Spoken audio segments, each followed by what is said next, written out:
problem. Couldn't let me go into that one. How are you doing? Can I go in here and speak?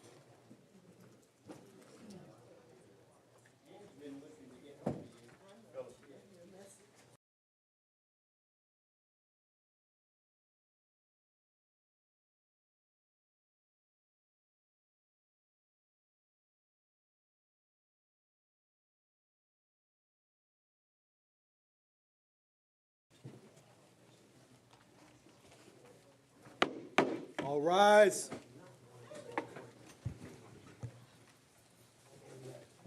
Oyez, oyez, oyez. Silence is commanded by this honorable commission. All those having business draw near. Be seated.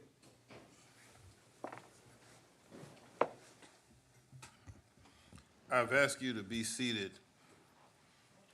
and to let me also remind you now to please turn off your electronic devices, your cell phones, and all others, that they make no noise throughout these proceedings, all right? And so that we will not interrupt them. I've also asked that you be seated until our inspirationist and invocationist comes before us, and then when he announced that he's getting ready for prayer, I'm going to ask you to restand, and we'll stand through the prayer, and then following the prayer, we will have the Pledge of Allegiance to the flag by the Commissioner Pro Tem from the 8th District. Today we have with us a very good friend of mine, and that's the Pastor Reverend Dr. Marvin L. Lloyd, a native of Savannah, who's an alumni of Savannah High School and a basketball standout. He attended college on an athletic scholarship at Lake City Community College, Lake City, Florida, and later earned a Bachelor of Science degree in sociology with a physical education minor from Jacksonville's University of Jacksonville, Florida. He's a licensed and ordained Christian Baptist minister. Pastor Lloyd has been the pastor of the Little Bryant Baptist Church located on East Gwinnett Street for the past 24 years. He also serves on the Interdenominational Ministerial Alliance, the Savannah Baptist Ministers Union, the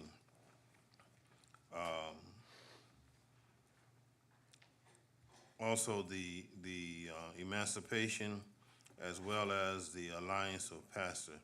He's retired from the Chatham County Health Department and the Coastal Health District, and Pastor Lloyd is married and the father of 2 children. Let me introduce my friend, my colleague, my buddy. We even go to the same barbershop.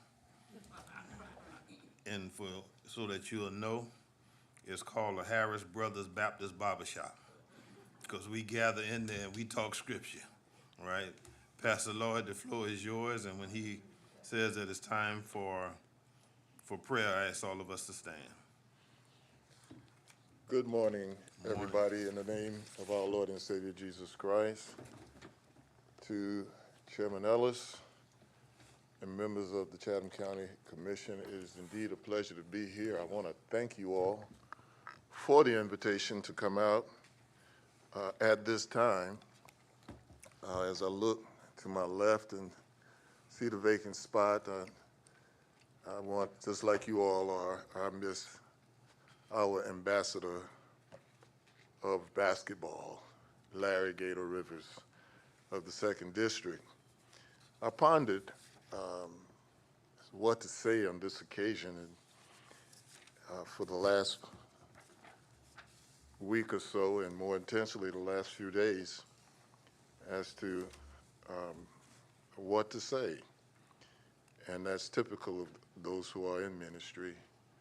And we thank God for his presence and during those times to help us to contemplate and to think about as we come here today on this wonderful day and wonderful occasion, but At the same time, there's a bit of sadness among us.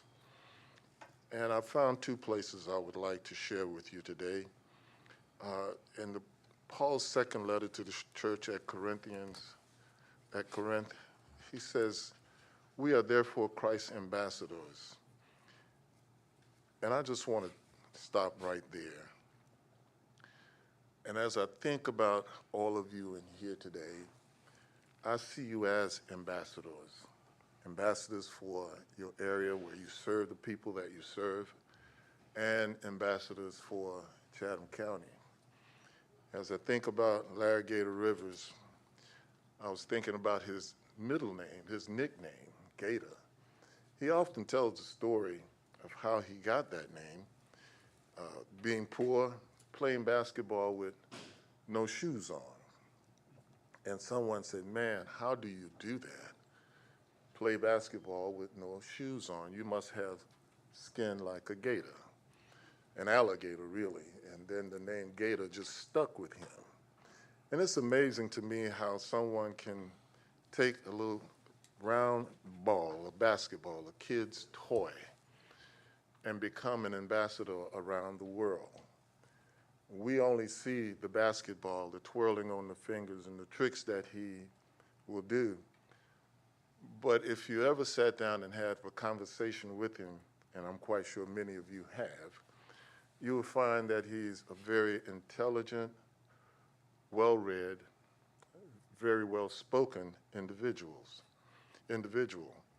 and saw the world in a very different way, but using basketball just as a stepping stone to communicate with others.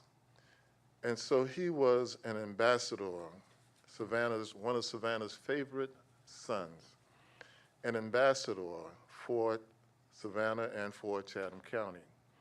It says here, "You are an ambassador for Christ," and I want everyone to know that when you represent Christ wherever you may go and whatever you may do, an ambassador represents a nation or a kingdom or a government, and that government has all of its power behind that individual. And as I look at all of you today and all the work you do, and I know that it is very, very difficult at times, especially when there are those who are opposing you in whatever you believe and whatever you're trying to do. But the wonderful thing about it is that you remain civil, and you have the authority of heaven behind you to represent the decisions that you make. And so I want to say to you all, continue to do the wonderful things you do as ambassadors. Just as Larry Gator Rivers was an ambassador for Christ, and at his eulogy, his pastor paid great tribute to him to let him know that they had many conversations together. And he shared a lot of wisdom with him. And he came to appreciate him for who he was and what he was able to do with that round basketball. Many of us just see it as a toy, but Gator saw it as a way of opening doors. And on a personal note, when I graduated from school and came home, looking for a job, I got a job working for the city, got a phone call one day. "Marvin, listen, Judge, I want you to come out to California. Meadowlark is starting a new team called Meadowlark Lemon and the Bucketeers. And they want you to come and try out for the team." Went out for the team, tried out, made the team. But when it came down to dollars and cents, it just didn't add up. I like being around Meadowlark and Gator, but wife and kids had to eat. So I declined the offer and came back to Savannah. And thus I began working for the city, county, and then the state, and retiring from the state. But I'll never forget the lessons that he taught. He was my mentor and my friend. And I want to leave you all with this. In Psalm 121, it reads as follows: "I will lift up my eyes to the mountain, unto the mountains. Where does my help come from? My help comes from the Lord, the maker of heaven and earth. He will not let your foot sleep. He who watches over you will not slumber. Indeed, who watches over you, Israel, will neither slumber nor sleep. The Lord watches over you. The Lord is your shade on your right hand. The sun will not harm you by day, nor the moon by night. The Lord will keep you from all harm. He will watch over your life. The Lord will watch over your coming and going, both now and forevermore. And I just want to emphasize, the Lord will keep you from all harm. He will watch over your life. The Lord will watch over your coming and going, both now and forevermore. So, ladies and gentlemen, on the commission, staff, and all who are in the audience, God is watching over all of us. And I trust and pray that as he watches over you, that he keeps you safe, keeps you encouraged, keep you civil with one another, knowing that your job is always difficult, always tough, but you have an advocate with God to help you navigate the tough times so that you don't lose sight of yourself. Let us pray. May we stand?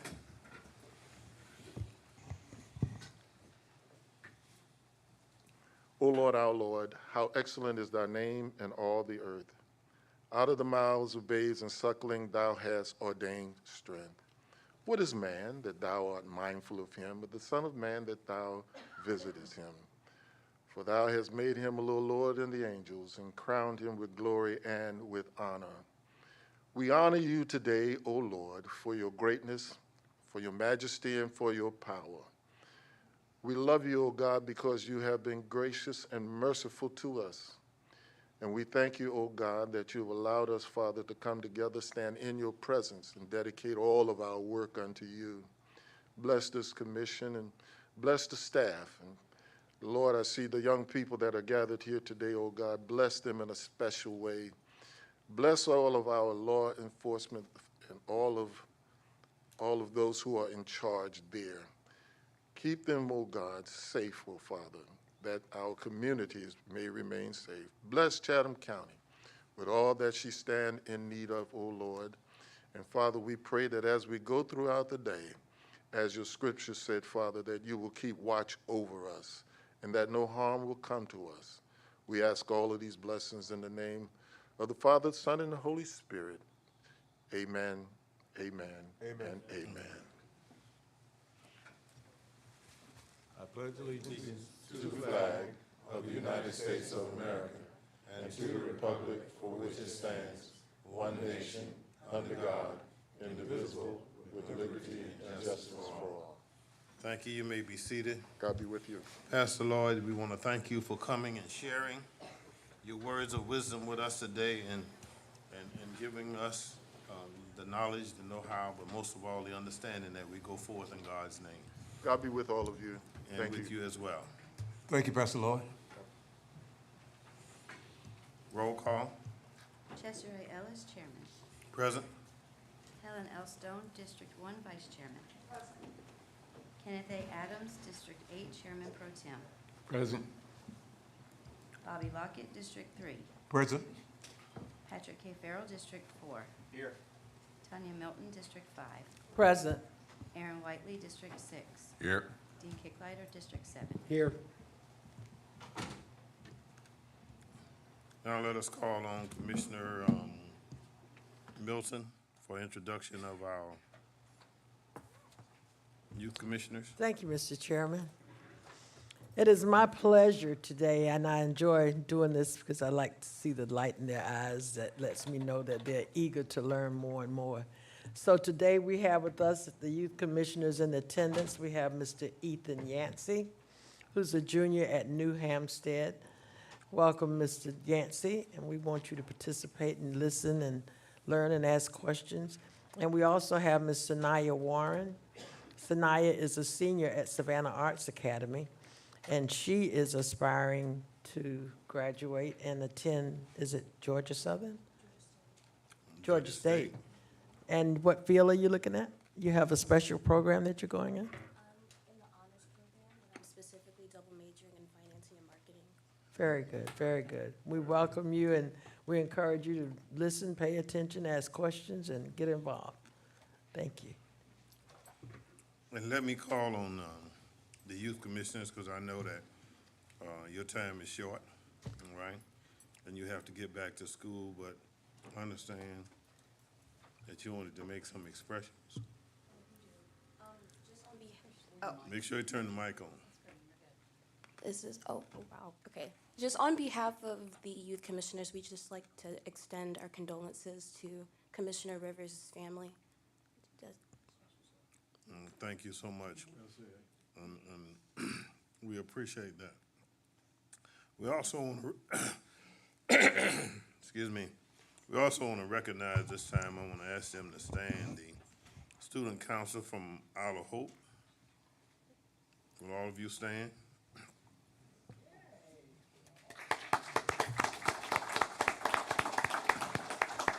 We thank you for joining us today and for being a part. We hope that this will be a learning experience for you and that you're welcome to come back anytime, all right? And who knows, your stint on the student council may lead to you one day sitting in one of these chairs, all right? And we look forward to that, and we look forward to you knowing, all right, and being a part of our proceeding. Again, thank you. Where's the advisor? She's, okay, there you go. Thank you so much. We thank you for your request to bring them so that they can know, because just like we are in attendance here and we govern here, they govern at the student council, all right? And I don't know how many, and if you're a commissioner and you serve on the student council at your school, because I was on the student council from 9th to 12th grade. So was I. All right, on the student council, all right? So you see, we went from student council to up here at county commission, all right? You have something to look forward to, and thank you again for coming.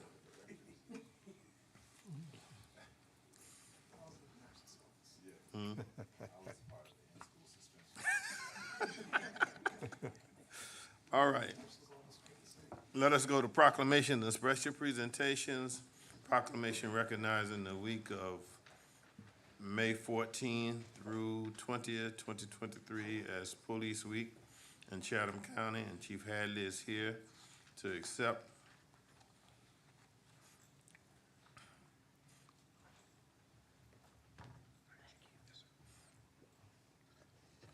I'm gonna read part of that proclamation, all right?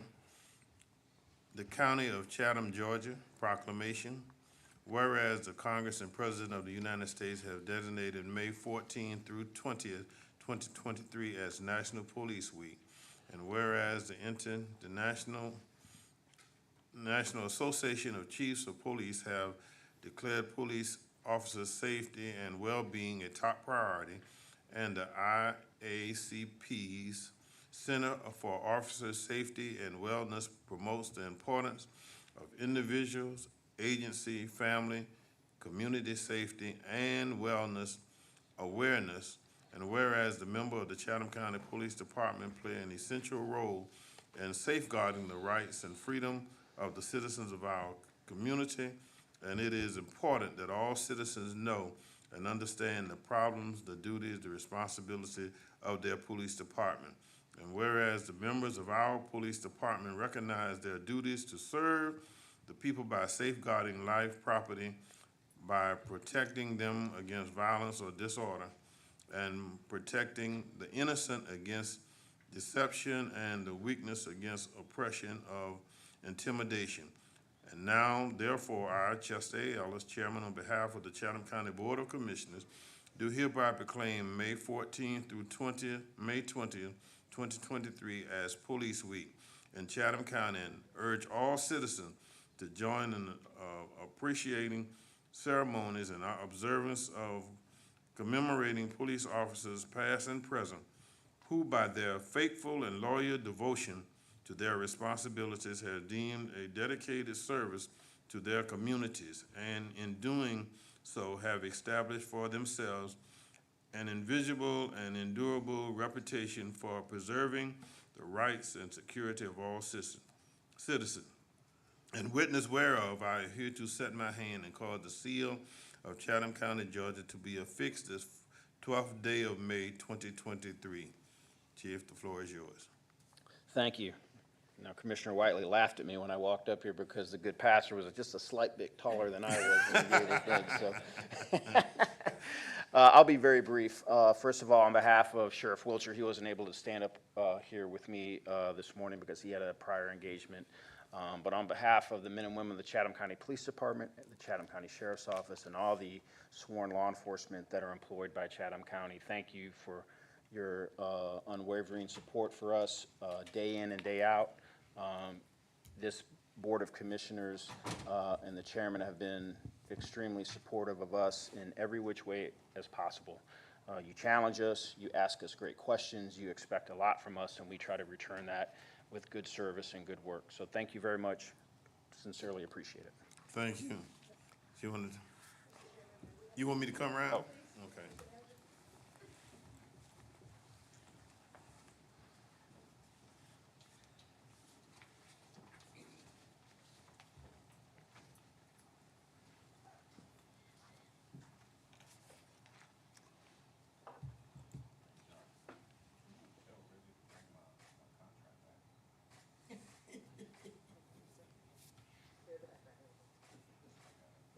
Thank you. Thank you, Mr. Chairman. Thank you.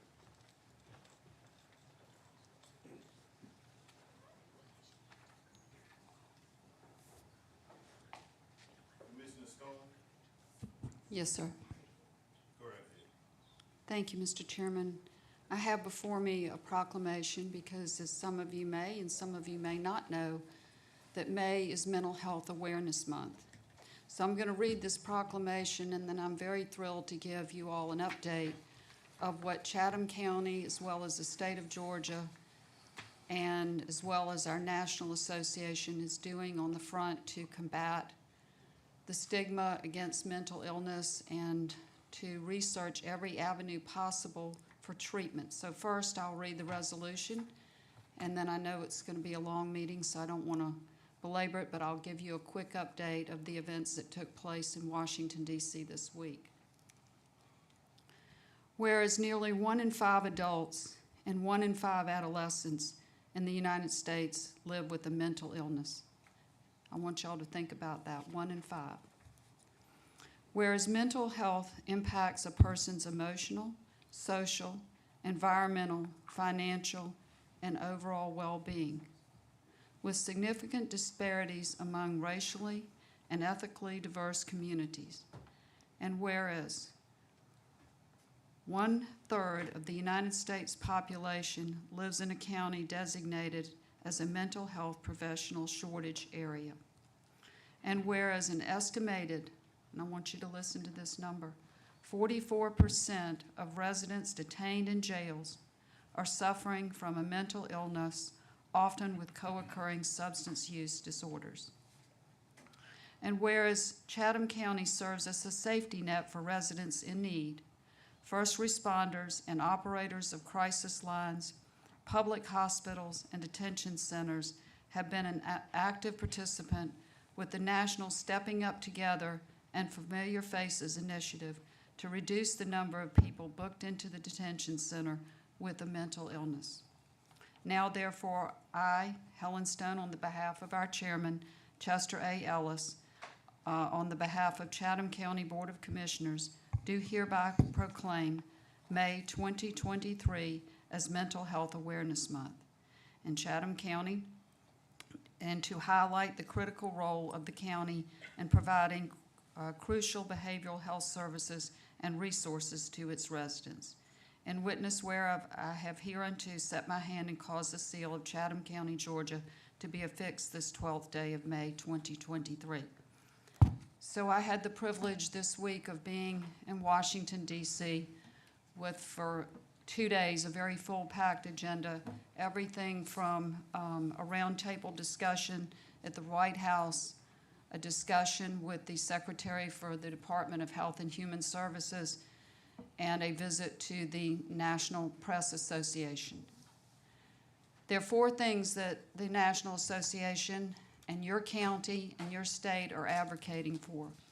And one is the MIEP, which is the Medicaid Inmate Exclusion Policy. This is very troubling to me because we have people detained in our detention center that are pretrial. After 30 days, their Medicaid, Medicare, and veterans benefits are taken away.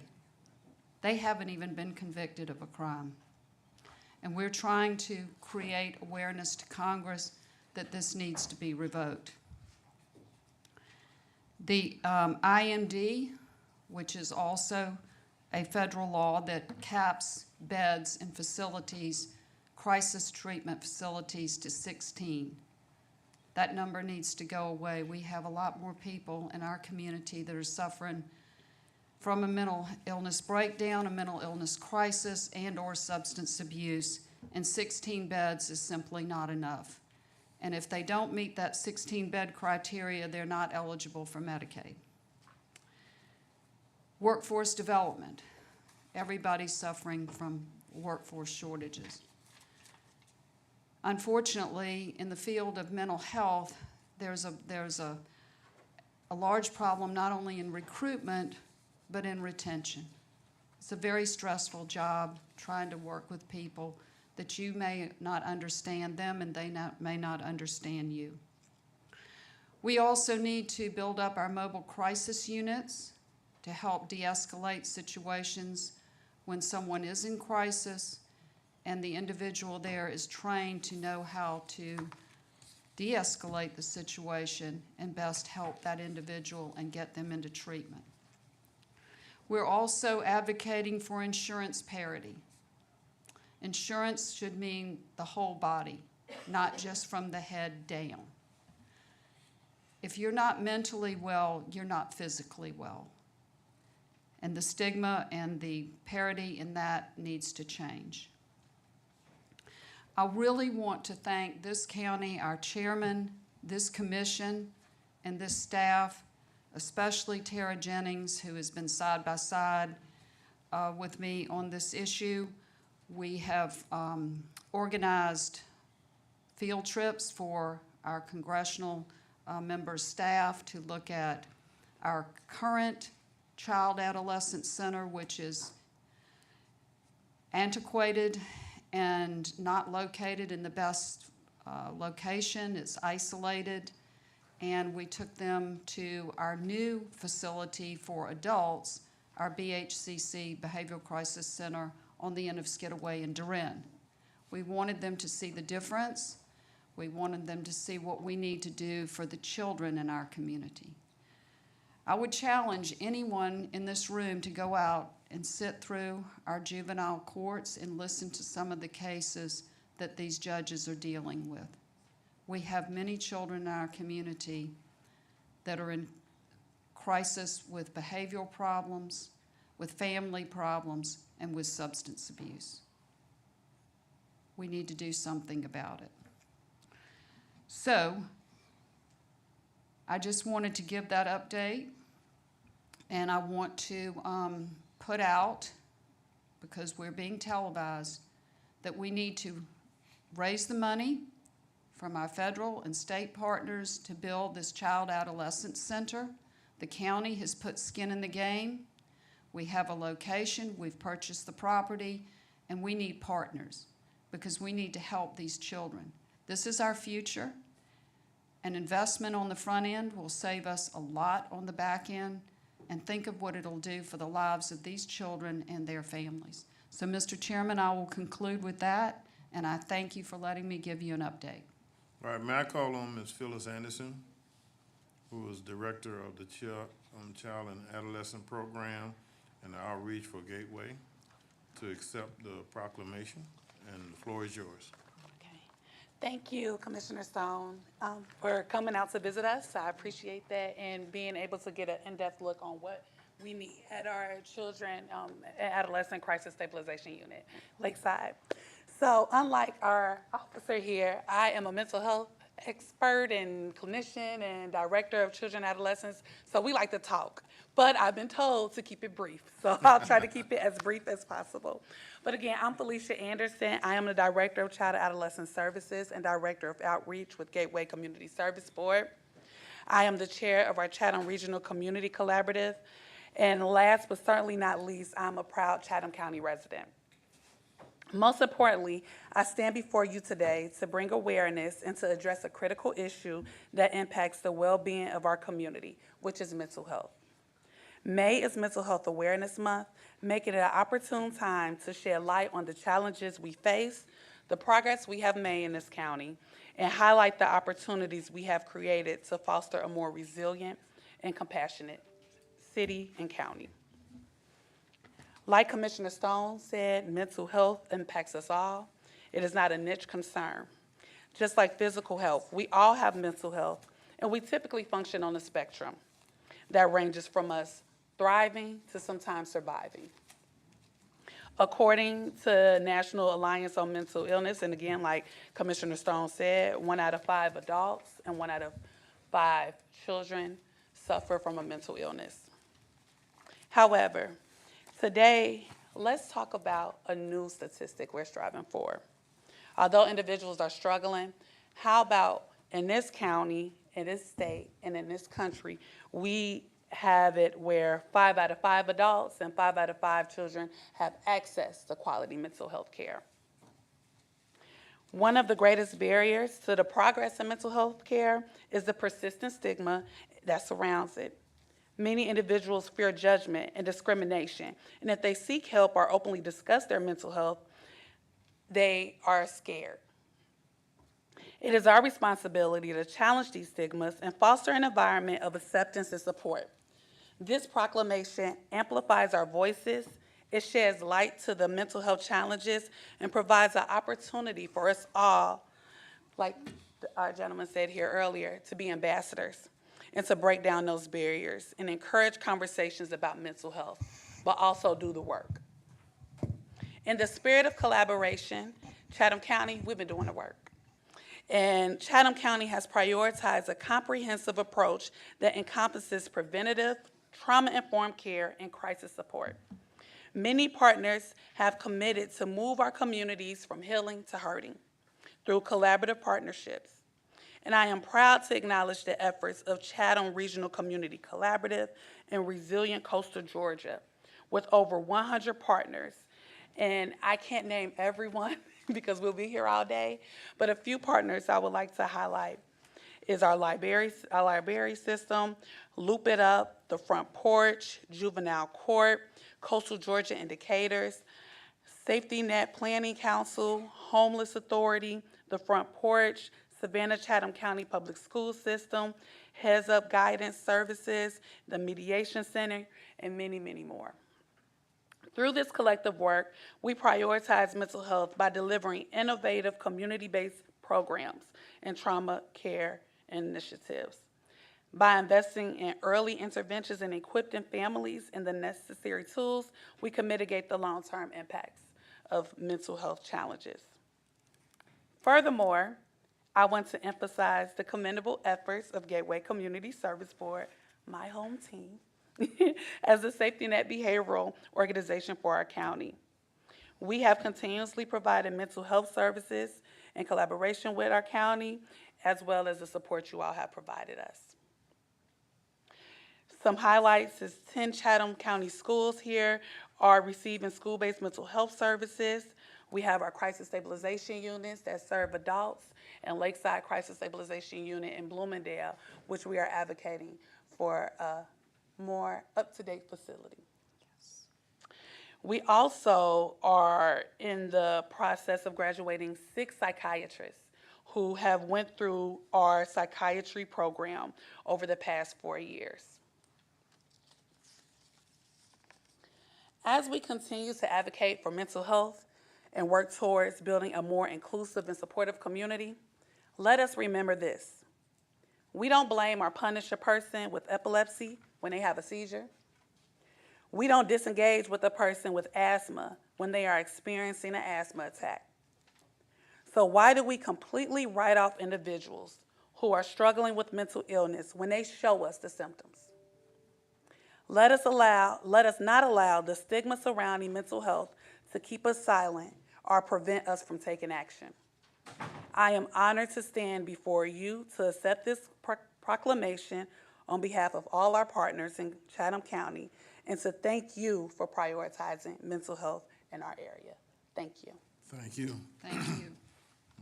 We appreciate the work you do, and just let us know that we are partners in this with you. Yes. Thank you. All right? Thank you, ma'am. Do I leave? Okay. Let me now recognize and call on Steve Proctor, our Park and Recreation Director. In this proclamation, the County of Chatham, Georgia proclamation, whereas Chatham County recognized the vital role that swimming and aquatics related activities relate to good physical and mental health and enhance the quality of life for all people, and whereas education regarding the topic of water safety plays an essential role in preventing drowning and recreational related injuries, and whereas developing physical skills related to water safety is essential to preventing drowning and water-related injuries because it prepares individuals with the knowledge and tools needed to better respond to water-related emergencies.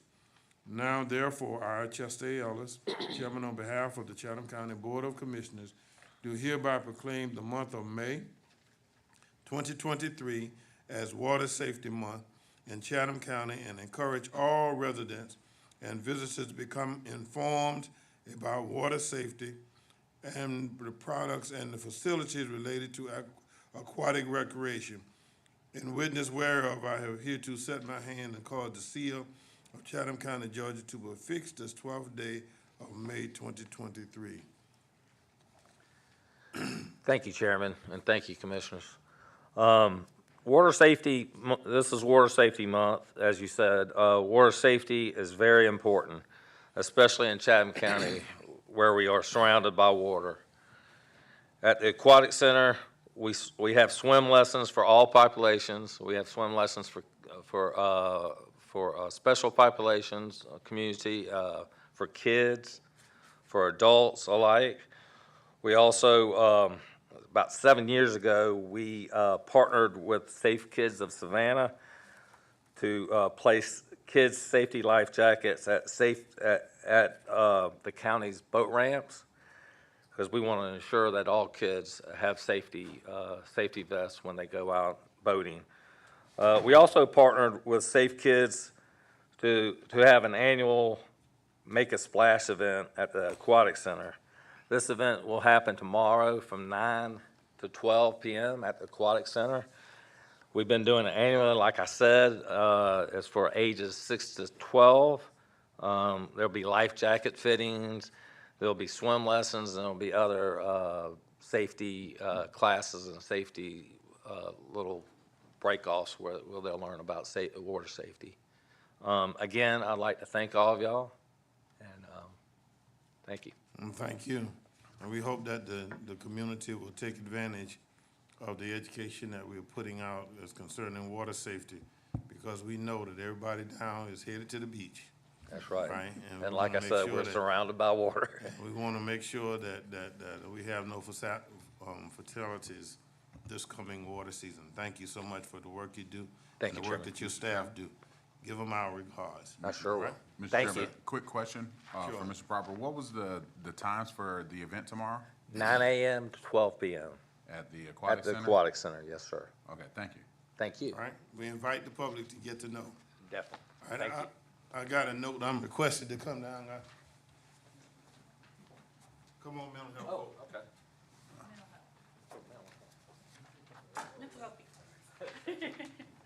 Steve, don't go first. Okay. We're gonna do this. You want me? Yeah, we're gonna do it. Come on.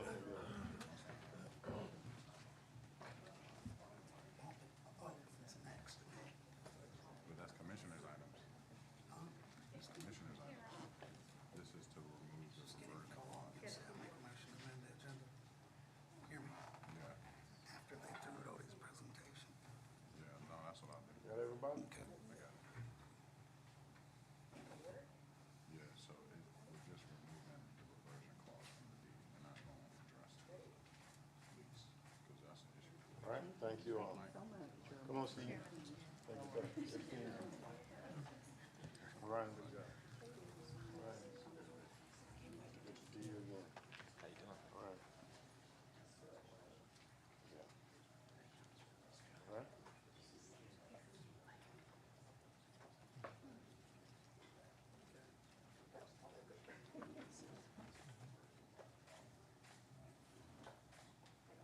Thank you. All right.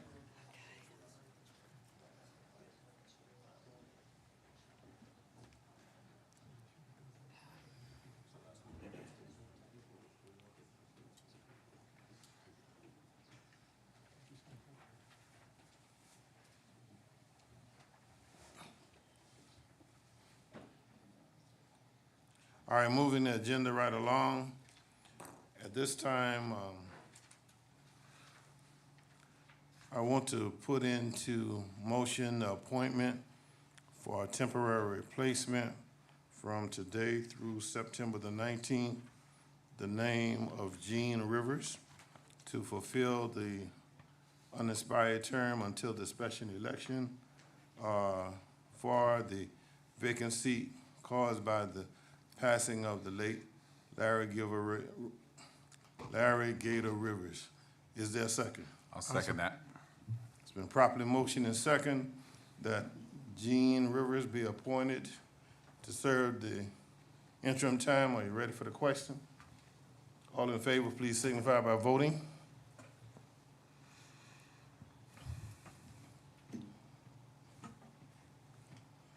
Okay, thank you.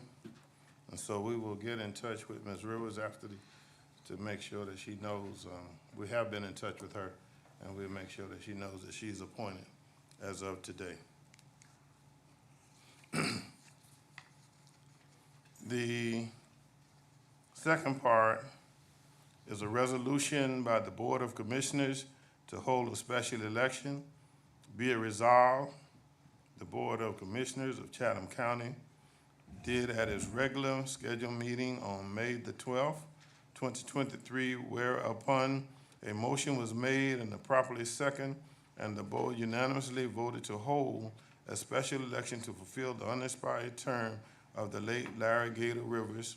The special election should be held on September the 19th, 2023, and candidates should qualify for the special election beginning on Monday, July the 17th, 2023 at 8 a.m., excuse me, and ending on Thursday, July the 20th, 2023 at 5 p.m.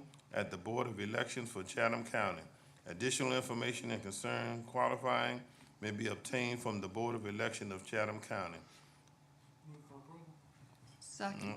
Been properly moved and second that the resolution be approved. Are you ready for the question? Please vote. Now therefore be it resolved that the actions outlined in this resolution shall expand the holding of a special election to fulfill the unexpired term of the late Larry Gator Rivers. So moved, so done. All right? Mr. Chairman, the attorney has a. Attorney? We just need for the record for staff to be directed to send it to the Oh, Board of okay. Elections for The, all the yes, process that let we us, have to go through. okay, we I need, amend my motion to include what the county attorney just said. all right. And I amend the second. And what we're doing now is, we're gonna vote again, and this gives to give the attorney and staff to send this to the election board so they can send it to the state, all right? Please vote again. All right, good. Got it done? All right. At this time, let me also call under the chairman's item, let me call on Commissioner Whiteley. Thank you, Mr. Chairman. Mr. Chairman, I'd like to make a motion that we approve the contract, the proposed contract for incoming county manager, Mr. Michael Kegler, with the only amendment to Section 3, subsection J, to add the phrase "not to exceed 30 days." Second. Second. All right, it's been properly motioned and second. Yeah, And No, that's, no, he's got it right. you've got to say the commission. that's what we said. We added Right. that in lieu of doing that, because this is saying if it's for 30 days or more, then it's Right. good. But you didn't mention it in here, it says chairman in here. You've got to add commission and strike the part that said chairman. Got it. Mr. Chairman, I'd like to amend my motion. But talk about putting boots on. Okay. Both sides, boy. Yeah. All right, so Mr. Chairman, if I may amend my motion, I'd like to make a motion that we approve the proposed contract for incoming county manager, Mr. Michael Kegler, with the only amendments to section 3, subsection J, to strike the phrase chairman and add commission in subsection J, and to add the phrase not to exceed 30 days in that same section as discussed in an executive session. And I amend my second to that motion to include right. the same. Thank you. It's been properly motioned and second that the manager's contract be accepted and be voted upon at this time to include those amendments that have been. Are you ready for the question? Well, y'all didn't wait on the question. Come on, Bobby, you and I the only ones left. We got it. Okay. All right. Mr. Manager, congratulations. Yes, sir. Congratulations. And let me say thank you too from this commission, all right, for standing in the gap, all right, for the things that we've gone through and not wavering one way or the other, all right, but staying steadfast and unmovable. We appreciate what you have done and what you are doing, and we continue to look forward to working with you, all right? And thank you. There are no commissioner items. Well, Mr. Chairman, All right. I'd like to make a motion to amend the agenda to add an item to commissioners' items on the agenda. Do I need a second for that, or do I need to state what we'd like to add? We need a second to amend. I'll second. All right, it's been properly motioned and second that we amend the agenda. Are you ready for the question? Please cast your votes. All right, now what is the amendment? All right, so this is an item to give the chairman the authority to execute all appropriate legal documents to remove from the deed by grantor, Chatham County, to grantee, Chatham County Recreation Authority, all language that could be construed as a deed restriction upon the Recreation Authority, so as to remove all language that could be construed as a possibility of reverter or automatic reverter. May I ask, and this is friendly, really, I'm not trying to stop anything, but I honestly wish we were willing to table that and hold it until you get the other information that has been given to me, all right? I understand what the attorney's saying. The attorney's saying you can go ahead and do it, but I'm telling you, there are more I's and T's that need to be dotted and crossed before we put all this stuff into motion, because there are more parts to this than what we're just reading. Now, I mean, we'll do whatever you all vote you want to do, but I hope that you would wait and get the other information that you need. And that's what I said to you all earlier. I took it off the agenda so that we could wait and do all this stuff one time and everybody can get the whole picture before you vote for anything. Mr. Chairman, and I received that respectfully. Okay. And I will say that in our discussions that we've already had, I'm holding the staff report that's signed by our manager and our county attorney. I'd like to enter this into the record. I'll turn it over to Madam Clerk. But again, this is just for the reverter piece. This is not for the lease. Yep. Mr. Manager or Mr. Attorney, is there anything else that we're missing, or do we need to go to executive session to discuss anything that the chairman is mentioning that may be missing? Do whatever you want to. There's two items. The first item is to take the things out of the deed, and that staff report explains that, and then attached to it is a quitclaim deed that the intent and purpose of which is to remove the reverter language. The second issue deals with a lease to the county from the Recreation Authority, and there are things that we changed, staff did, for convenience to clean up some stuff from the original draft, and that's in one section. And in the second section, there are things we just need to know. The rental amount, is there gonna be back rent, not back rent, and a couple of 2 or 3 other things. And those things are policy issues that you vote on, and we'll do whatever you vote on. Aren't those two separate issues? Right, They that's are- what he said. They're separate, And but we're they're only looking at related. one of the issues today. Yeah, Please, did We're it not to even staff talking about the reports lease. to try to keep down Just- confusion. Right. right.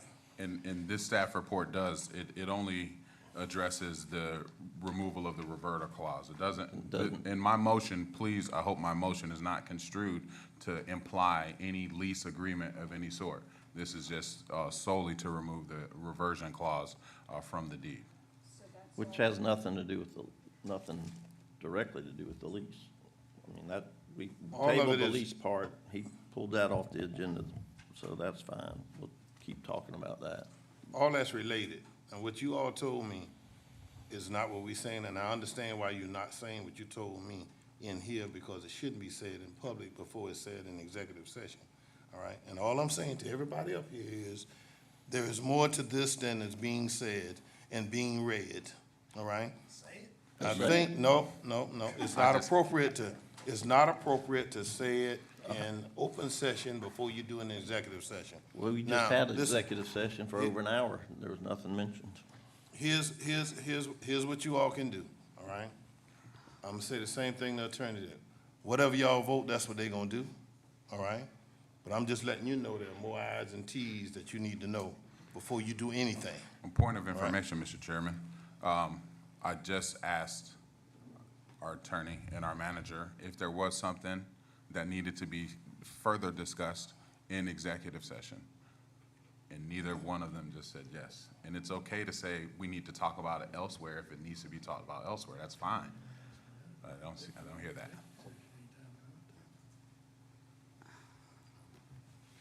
You're welcome to go into executive session if you want to discuss it. There's nothing to prevent that at all.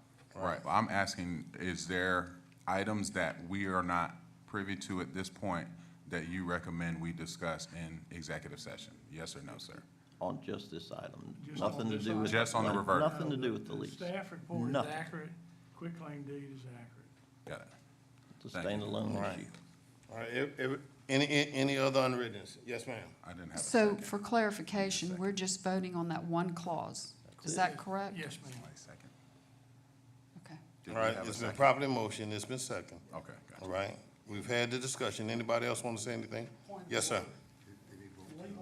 Legally, since this was removed from the agenda before it got here, does he need to further identify this piece of paper that we're approving somehow for the record? And that staff report needs to be added to the That's- agenda. Right. To the I agenda. said that. And that's his So in other motion. words, His motion is to add the staff report and add the item to the agenda. but should it be more specific to state, should add the agenda item titled Chairman and Members of the Board from Michael Kegler, from Jonathan Hart, under the issue and as the issue was read earlier, and then that pretty much states that's this entire piece of paper? Yes, sir. Okay. And I All right. asked to. Yeah. enter this Anything into the else? record. No, sir. Anything else, ma'am? So Please that's been cast- read in the record, so. All right, please cast your votes.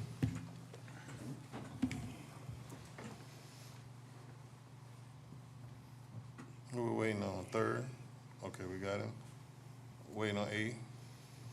Okay, we got it. All right, let's move on.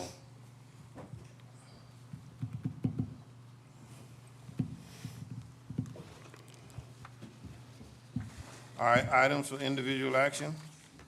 Request approval of the following budget amendments and transfers. In the general fund, A, transfer of $100,000 from the tax commissioner's salary account to transfer out to CIP. B, in the juvenile court, transfer $150,000 from salary account into transfer out to the CIP. C, transfer $5,500 from contingency to CEM's budget. D, increase Henderson's fees revenues from $190,000 and increase Henderson's expenditure budget to $190,000. E, transfer $300,000 from recreational salaries account to recreation operations.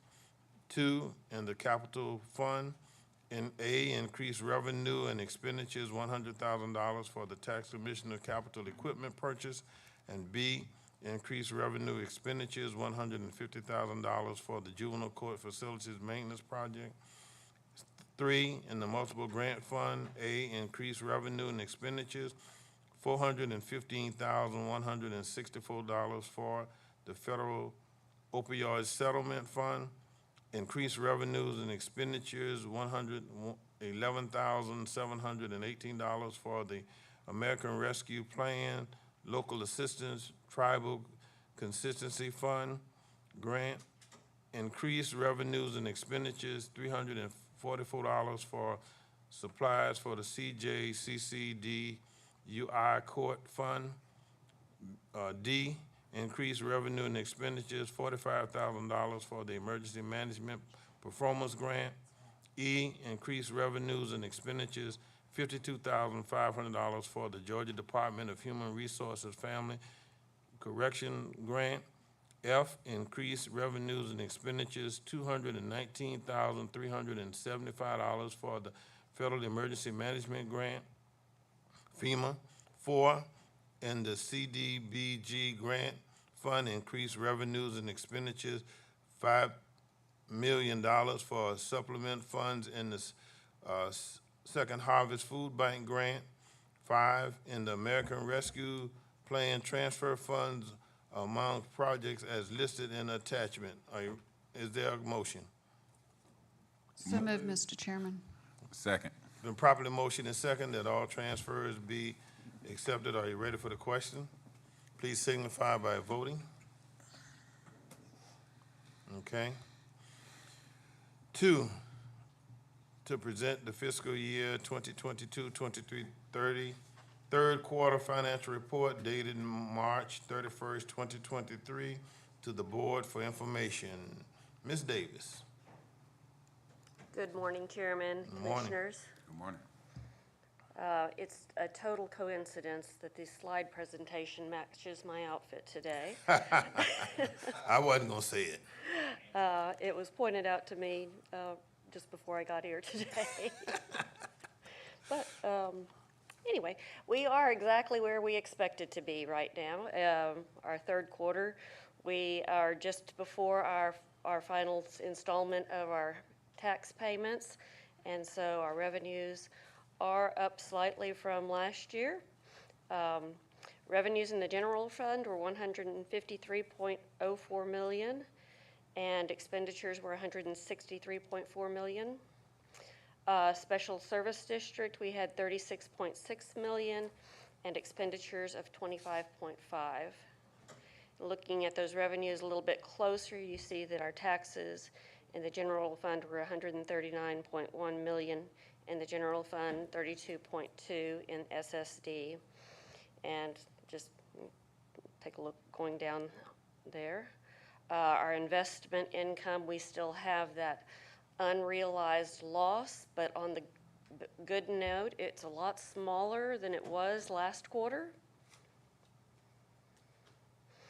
Our SPLOST revenue for the third quarter was $29.2 million, and our loss was $6.8. As you recall, in January, our share of the loss went from 23% to 25%, and it's reflected in these numbers. And our cash and investments, we had $236.8 million in the general fund. Cash on hand was $27 million. Georgia Fund 1 was $42.2 million.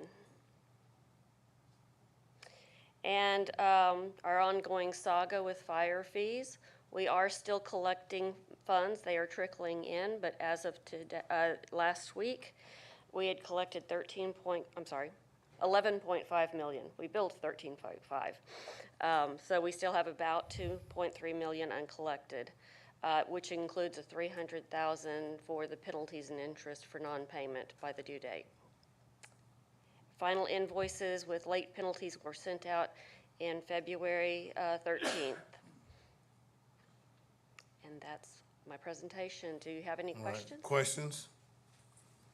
Any questions? I just had one, All Mr. right, Chairman. Commissioner Whiteley is first, and who was that?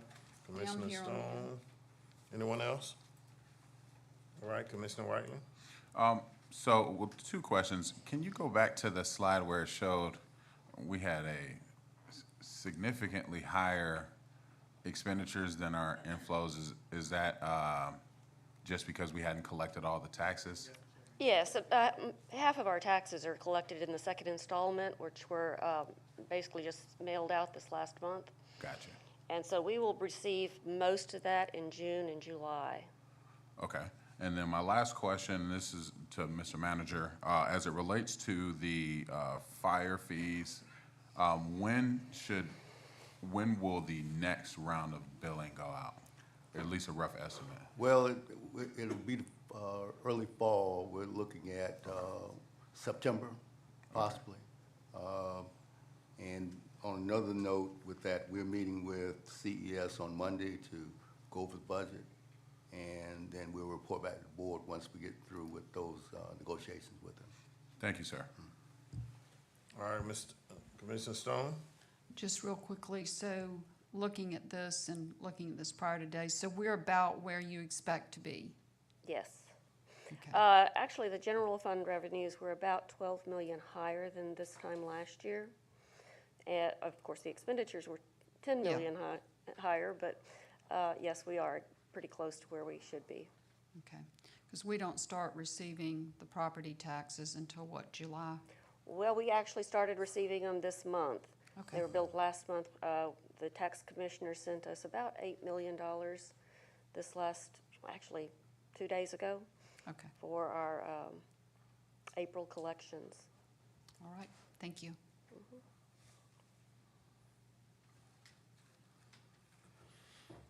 All right, any others? All right, thank you, ma'am. Thank you. Request board approval for the ARPA Chatham County Recovery Fund proposed projects and associated budget. Is there a motion? So moved, Mr. Chairman. Properly motion and second that the request be approved. Are you ready for the question? No question, please vote. Okay, thank you. We go to the action calendar and no one asked that anything be taken off or pulled out. Can I get a motion to accept the action calendar in its entirety? Second. Is there a second? Properly motion and second that we accept the action calendar in its entirety. Are you ready for the question? Please signify by your vote. All right. First reader? None? All right, we go to the second readers, and in each second reader, we must have a public hearing. So after I read it into the records, then we will open up for public hearing. Approve revisions to the Chatham County Historic Preservation Ordinance to update section 3-503 and section 3-504 throughout document CCHPC file number Z-0722-000-299. All right, note, upon the Board of Commissioners' approval, the ordinance will go back to the new Historic Preservation Board for further review and comments. All right, at this time, let me have a motion to open up the public hearing. Mr. Chairman, I move that we open the public hearing on this matter. Second. Probably motion and second that we open up public hearing. Are there any questions? Please cast your votes. Okay, now, all who want to speak, please sign up with the manager. All right?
All right, now, well, tell me what you rise for.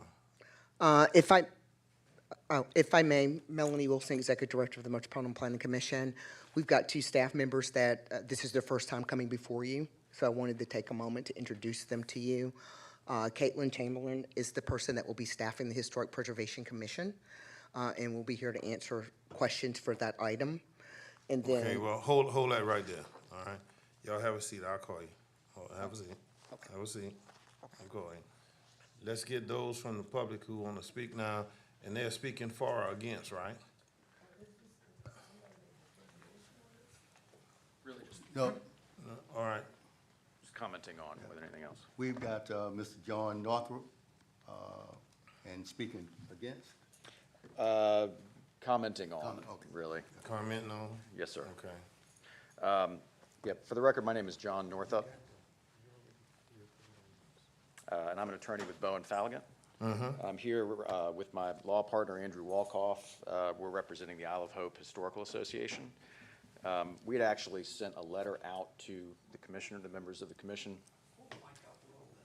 Sorry. Got it. Better? Got it.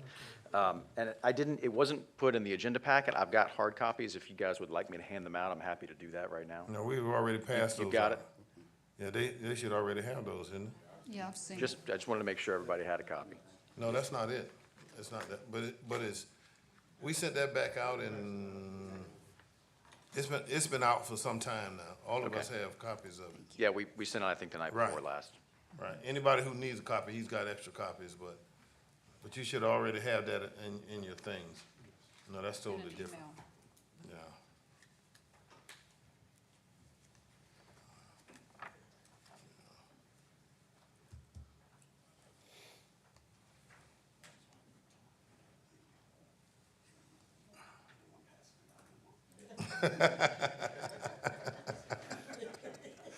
Dean, you on fire today, boy. So first of all, I'd just like to say that the Isle of Hope Historical Association that I represent is very thankful that the commission has taken up this matter. Obviously, this is a very important issue to us, historic preservation. And I'll try to be as brief as I possibly can. I do represent a number of people here, but I will try to be brief.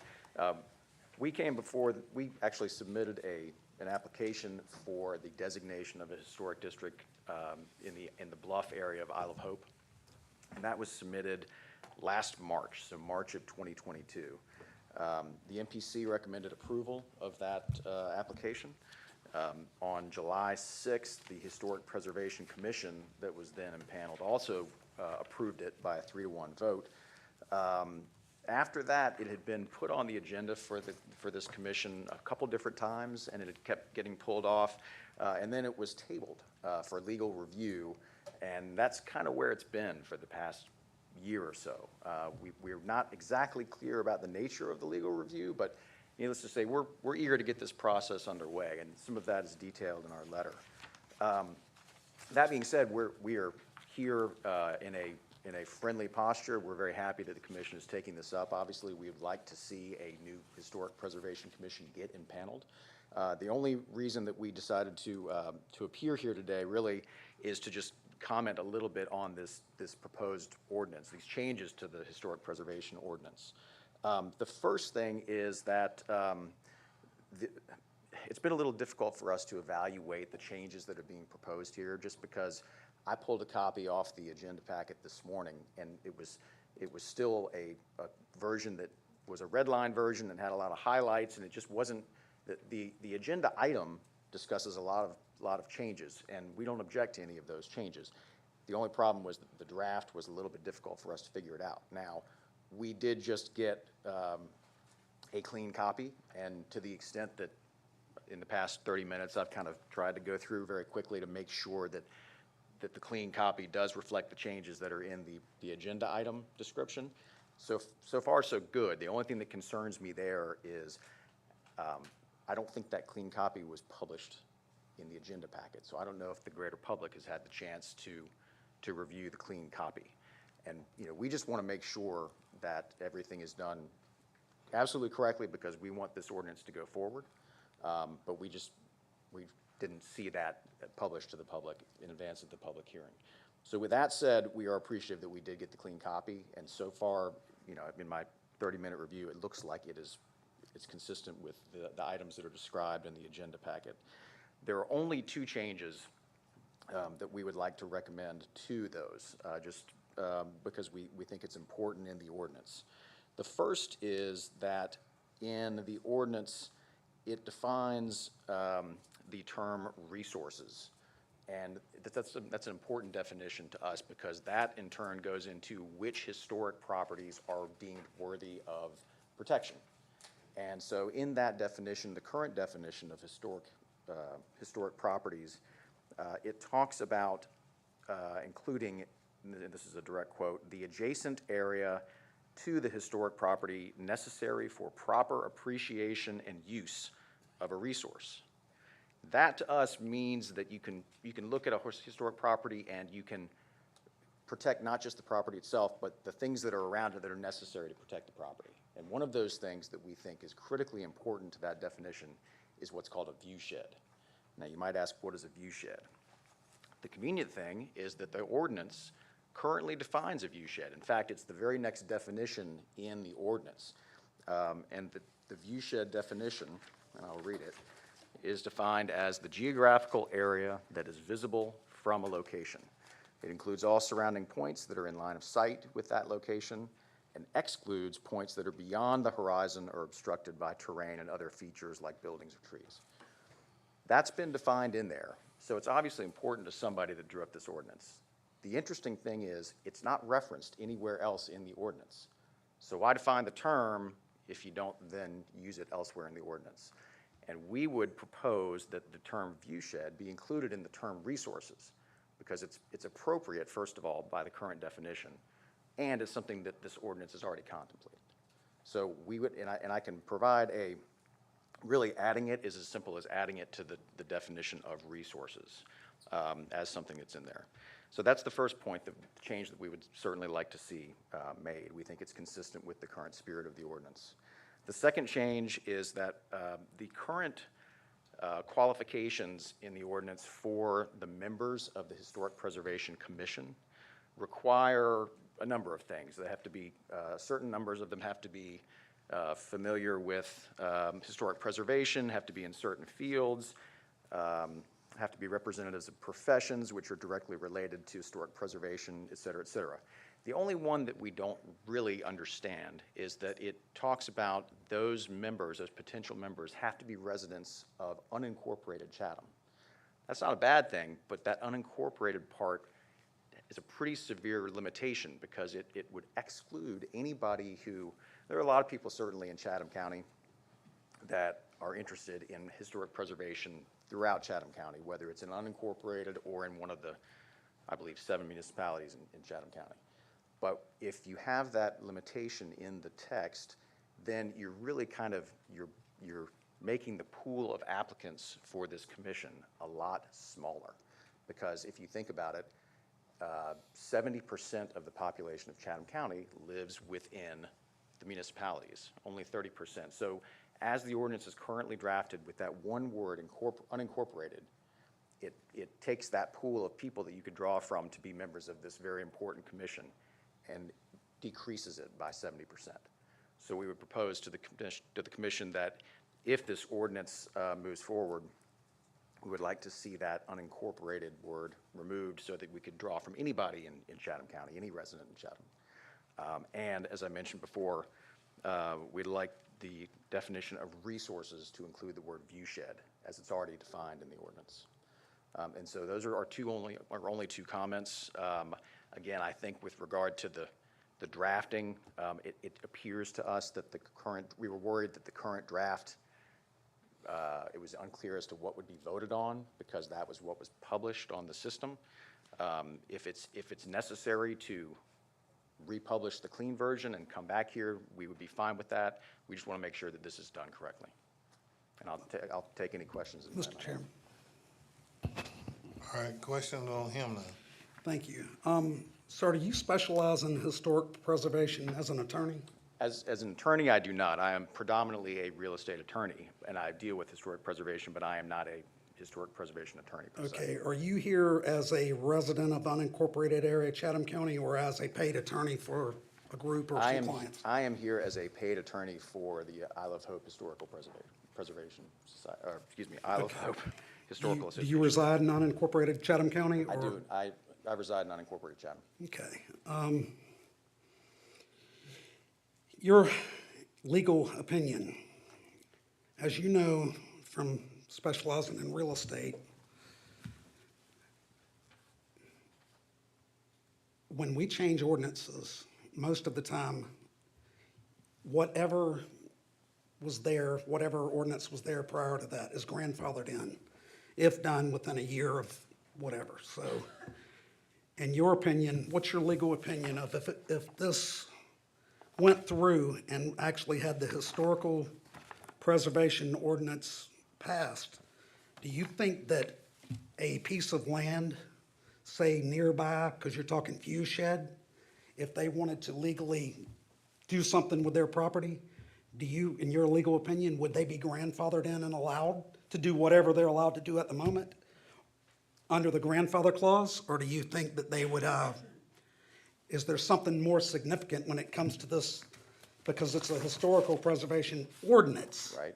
So I don't know if that gives it any more power than any other ordinance we have, unless this somehow gets the feds to declare something, which I don't know that it does that. No, it doesn't do that. This is purely a state designation. It's not a federal designation. Okay, well, with my So- uneducated Sure.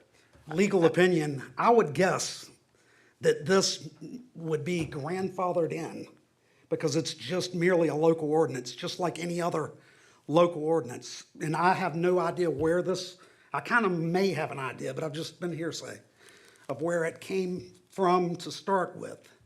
So I think that the whole effort, if that question can be answered legally, could be a moot point anyway. It may just hasten some type of development that some people are hoping won't actually take place. So I don't know. I mean, The I'm only, just- and I appreciate your question. The only thing that I might add to that, or at least if I understand it correctly, is I think the ordinance is designed to create the commission, right? I mean, so then the commission gets created per the terms of the ordinance. And I don't think that anything that, say that the ordinance gets passed, the commission gets impaneled based on the criteria in the ordinance.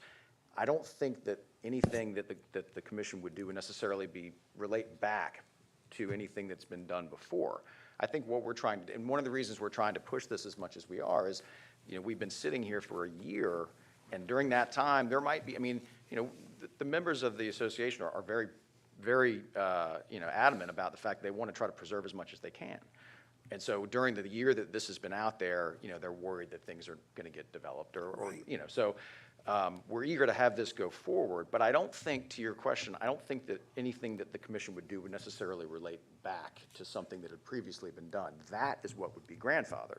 I mean, if I tore down my, 1750 house last week, and then next week the commission, the Historic Preservation Commission says, this is a historic district, you can't do it, my actions would be grandfathered. I don't think that the action of the commission would then relate back to say, you violated the ordinance.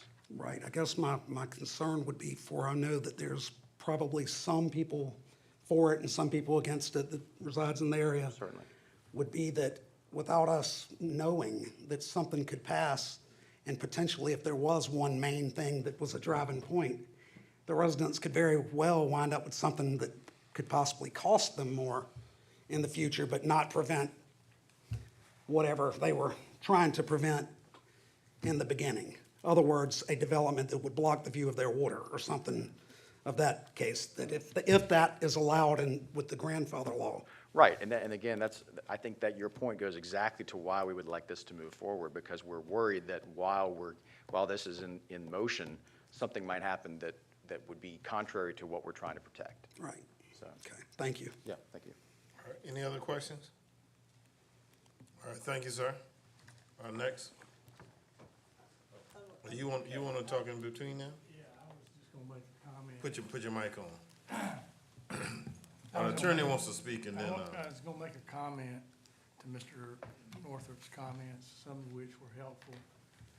apparently, at the last meeting, Commissioner Stone had asked staff to put together a red line version showing the changes in the statute, which we did, and they showed up in real good color until we printed them for your book, and now they look terrible.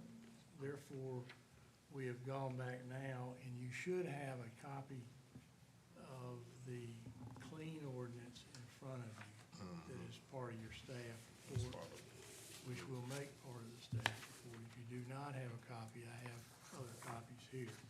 So I thank them for bringing that to our attention. And I also find the issue of view shed being a definition without a use as unusual in an ordinance.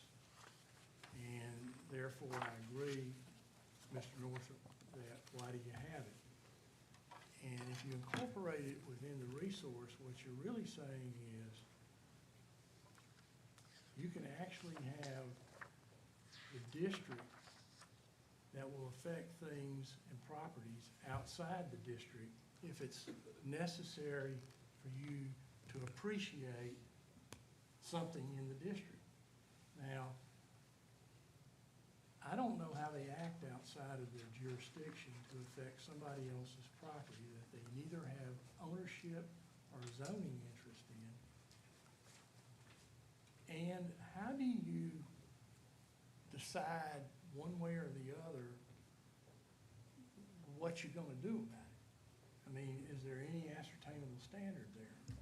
If I look at your house, that's my view shed. You look at my house, that's your view shed. Which one of those is more important than the other one? That's all I'm saying is that word view shed, there's no support, as far as I know, in case law in Georgia. Mr. Northrop's a very fine lawyer, maybe he knows something I don't, which I don't. There's no case on it in Georgia. There's some places that have adopted similar language, but it's generally around a battlefield like Gettysburg or the cemetery, maybe Bonaventure did that, I don't know. Or some rural place where there's a scenic area that they want to keep, or the highway that they want to keep. But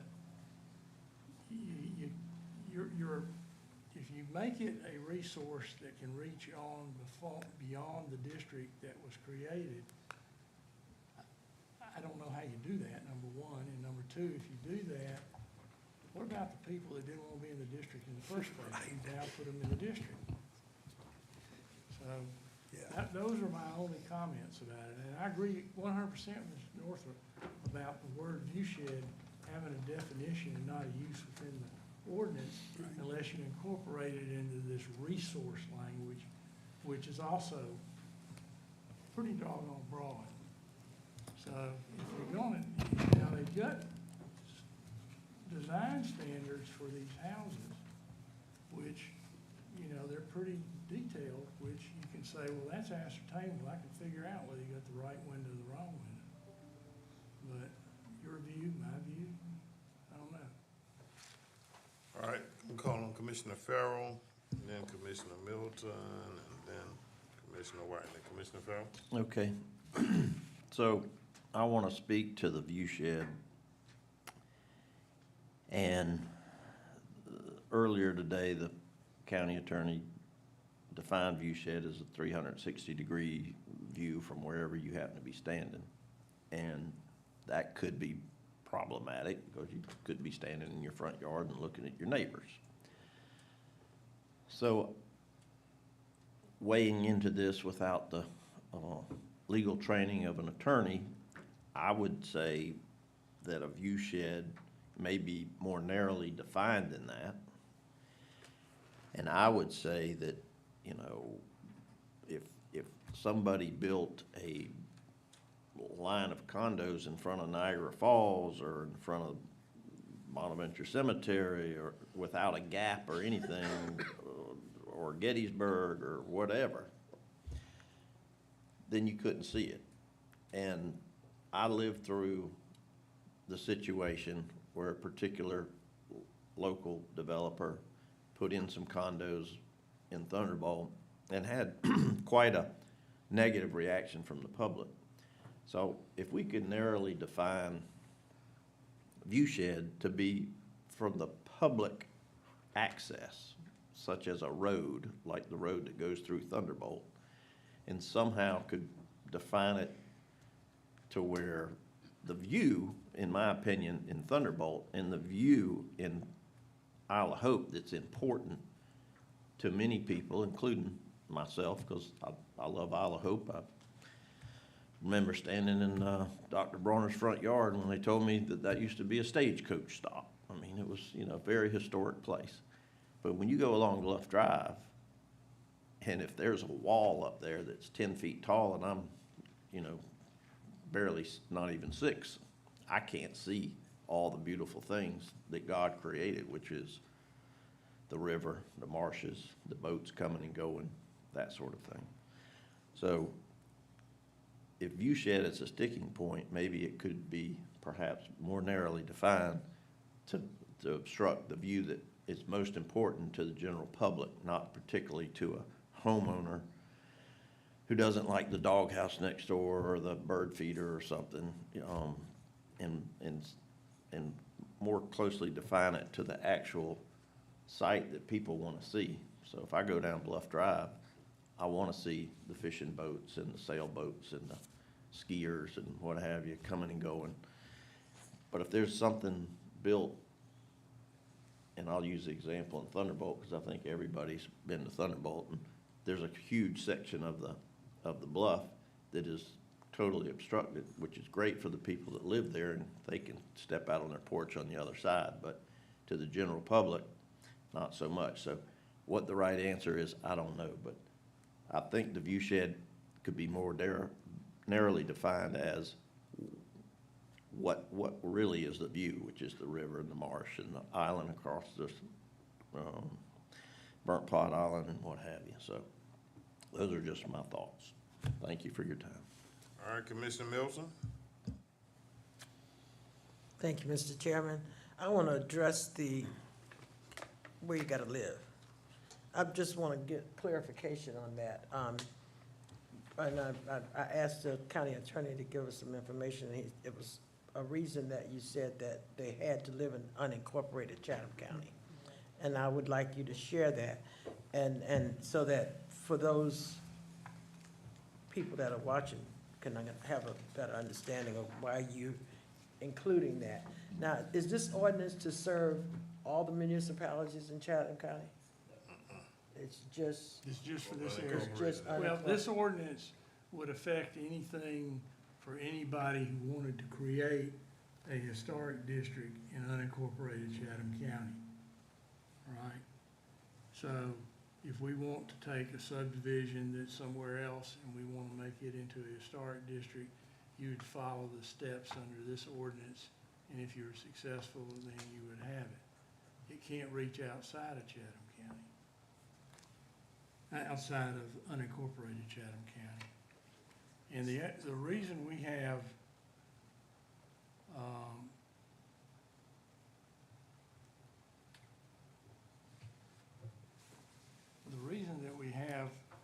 limited the members to reside within the historic district is some of the unincorporated area. Yeah, in the unincorporated area is simply that's the jurisdiction of our ordinance, number one.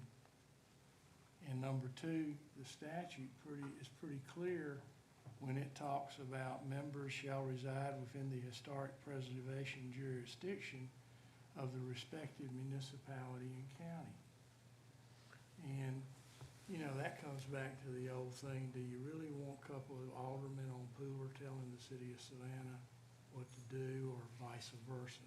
You know, that's just, I'd rather have somebody in the district deciding for me rather than somebody that's outside that says, boy, why don't we do that? Wouldn't that be swell? And it's because it's written in there. And I just want a clarification on that, because I would think that you would want the historic preservation knowledge opposed to where they live, but Well, you still have that, in the ordinance that you gotta have some of those factors. Now, there's 4 or 5 different professions you could be in, and. They can hang out and give advice, they just can't vote. Yeah, they can do that too. Yeah, they can do that. But it's, the unincorporated is there because this only affects the unincorporated area. That's who we make the law for. We don't make the law for the city of Savannah or for Pooler or for Bloomingdale, because that's a different jurisdiction, right? We're here, and what she's asking him to do and what he's explaining is that because it's only the unincorporated area, then the residents of the unincorporated area should be on the commission to make the rules and make the regulations. That's what it's for. I understand it. Okay. If I might just respond to that just for 1 second, I agree. And the intent here was not to have Pooler residents deciding Right, things for right. unincorporated. The intent was just to widen the net. I mean, we just Right. want to, you know, like you said, I mean, we'd like to have the biggest pool of people possible. So that was the reason we suggested that. And if I could just respond to Mr. Farrell's comments, you know, I understand, and Mr. Hart's comments are good ones. I mean, you know, his hypothetical about you stand in your front yard, your view shed is the guy next door, and he might not be in the district. I get that. And I understand your comments, maybe we more tightly or more narrowly define the term view shed. The only distinction I'd want to make here in this context is that, keep in mind, as Mr. Hart actually said, that this ordinance that we're talking about now is really only defining what could theoretically, what could possibly be included in the term resource. It's not saying that I mean, you know, if you have a situation where somebody is trying to protect a view shed that's outside of a district, there's obviously there might be a fight about that. And that's understandable because certain people might say, well, I don't agree with, you know, doing whatever you think is in your view shed. But I think the arena for that fight is when the actual historic district is up for debate. You know, if I say I'd like to propose, Commission, that we have a new historic district in Isle of Hope or wherever it is, and we'd like to include XYZ view shed, that is the time when you can look at it and say, well, we think that the view shed should be defined as X. Well, in this context, we're just saying, let's just include it in the list of things that can be protected, and so that then when we get to that point, we can have that fight then. I hope that distinction makes sense. I'm not saying that you're wrong. I'm just saying that we can have that fight at a later date as long as we include it in the greater number of things that you can protect under this ordinance. And then the Historic Preservation Commission can look at it and say, we think that this historic district that's proposed is too encompassing, too broad. And they will recommend it to you, and you guys will ultimately have the say on the definition of the historic district. Okay, got it. Let's go to Commissioner Whiteley. Thank you, Mr. Chairman. So my comments are brief. Going back to this view shed thing, this is like the first time I heard this word. And I will say, you know, because it seems so subjective, would it be inappropriate to strike it? Because it seems like when you look at the definition of historic property, and it talks about, you know, as Mr. Northup said in his letter, that historic property mentions including the adjacent area necessary for the proper appreciation or use thereof. So that defers to the board that gets impaneled, but, you know, view shed is really just taking about 40 minutes of our day. It's really subjective. I mean, with all due respect to views, I'm not trying to downplay anybody's views, and I understand the reference that you made in your letter to Thunderbolt. I get that, but so now I'm asking our attorney and you as a real estate attorney, how appropriate would it be to just strike that definition because it's not used anywhere else in the ordinance? How appropriate would it be to strike it from the definition list? The striking of that one word or in the definition thereafter, because it's not tied to anything else in the ordinance, it really wouldn't affect the rest of the ordinance at all. Okay, thank you, that was all I have. All right, Commissioner Stone. Thank you. I mean, I think this has sort of already been said, but there's got to be a way we can tighten this definition of view shed. I mean, there needs to be some requirements of it or qualifications for it or something that could make it enforceable. I mean, I don't even know if what's in here is enforceable. That's a good question. Well, I mean, I really don't know. And so I would think that we could tighten it up or come up with something that would have some enforceable standards, if you will. I don't know. But the way it is right now, I agree, it's very ambiguous. I don't know how you would define the parameters of a view shed. Very good points, and I agree that it's a term that is necessarily a difficult one to define precisely. I would have two comments on that. The first is, I think you can try to more narrowly define the term, but I think it's easier to do that in the context of a specific historic district that's being proposed, which goes back to my point a minute ago. But the ordinance has to be broad. I mean, Exactly, it can't be just for this one A1 petition or A1 submittal. It's got to be, if it's going to be part of an ordinance, it's going to affect any petition that comes up. So it may, but ultimately, I think then when it goes back in front of the commission and this commission, I think then you can say, well, yes, viewshed is a broad term, and if I'm going to be up here saying I'd like the historic district to include viewshed X, Y, and Z, and then either the Historic Preservation Commission or this commission can say that's too broad. I think that would be the time when you would try to more narrowly define it. But then you're making it specific for each individual petition, and then somebody's going to come back and say, well, you approved it for them, and you're not going to do it for us. And golly, they're very similar. So I think that if you're going to put a definition in an ordinance, it's got to be applicable straight across the board. We can try to do that. I mean, I'm happy to try to put some language in there to do that. My only comment there would be, because each area, I mean, this is real estate, everywhere is different, so I would think it would be easier to do that in a specific context rather than in a general. I just think that makes it awfully subjective for the petition at hand. And that worries me because I don't ever want to be accused of saying, well, I granted it for this person and I didn't for this person. So it would seem to me we need to come up with a standard that fits.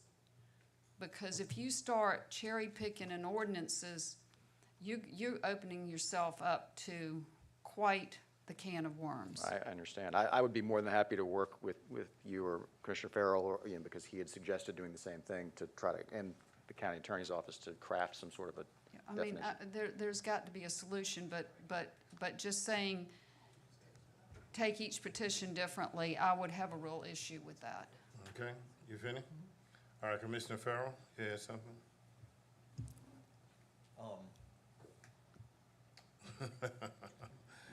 There you go. My mic has a mind of its own. It'll cut off for no apparent reason. But anyway, back to the part where the people that sit on this board are from the unincorporated area. I want to remind everybody, there's 100,000 people that consider themselves and are officially residents of the unincorporated area. Out of a pool of 100,000, I think we're tasked with appointing 7. I think it's doable. I don't think that, now, if we were Vernonburg and we were tasked with the same thing to meet all the high standards and criteria of setting up a board in a very, very small community, that's another extremely small community, I think you got some legitimate issues there, because that would be a tall order. I don't know that they could possibly do that without changing their borders. I don't know what they would do. But anyway, I just wanted to put that out there, food for thought. All right. Any other commissioner? All right, let us now go to who's next? Yes, sir, Mr. Chairman, we have Mr. Dan Willoughby. Good morning, Morning. Chairman, Commissioners, attorneys, clerks, managers, and members of the MPC. My name is Dan Willoughby. I'm here in several capacities. I am a property owner in the proposed district out in Isle of Hope. I'm a resident of unincorporated Chatham County. I'm also the president of the Isle of Hope Historic Association. I hired Mr. Northrup to come up here. And we're the applicant for the proposed historic district to designate a portion of Isla Hope's Bluff as a historic district under the existing Chatham County ordinance. I want to make, just underscore one aspect of Mr. Northrup's presentation, and that is our eagerness for this to move forward. I'd also like to comment briefly, if I could, to some of the questions that y'all raised about view sheds and the residency requirement, if that's not too much. On the view shed issue, I just want y'all to understand with our application seeks to designate a portion of Isla Hope's Bluff that's about a 3-block area that goes from Noble Glen and Bluff Drive and goes along Bluff Drive down 3 blocks down to 25 Bluff Drive, which is Dr. Bronner's old house, an antebellum house called Liberty Hall. And it's just those areas right there. They overlook an area that is an uninhabited island, Burn Pot Island, and then you're looking at Skidaway Island and the portion of Skidaway Island that's owned by the state and also undeveloped. So you've got this near mile-long vista, this public view that you can see from a public road. I would say that that public road, which gives the residents of Chatham County an opportunity to walk, to bike, and to see that public scenery, that beautiful scenery, is unique in Chatham County. There's not another place where you can go along a residential area and look out across the intercoastal waterway in there. And it's something that is really special and worthy of protection. And there are ways, I believe, that we could more narrowly define, as Commissioner Farrell and Commissioner Stones say, if the concern is that the term view shed, a term of art in the historic preservation world, could be more narrowly defined to protect this unique view and to make sure that that view is not blocked and that Isla Hope doesn't become Thunderbolt. It's a real threat. We've got the Thunderbolt example. We've also got the example that recently a developer came in and wanted to develop the marina site when that was put up for bid.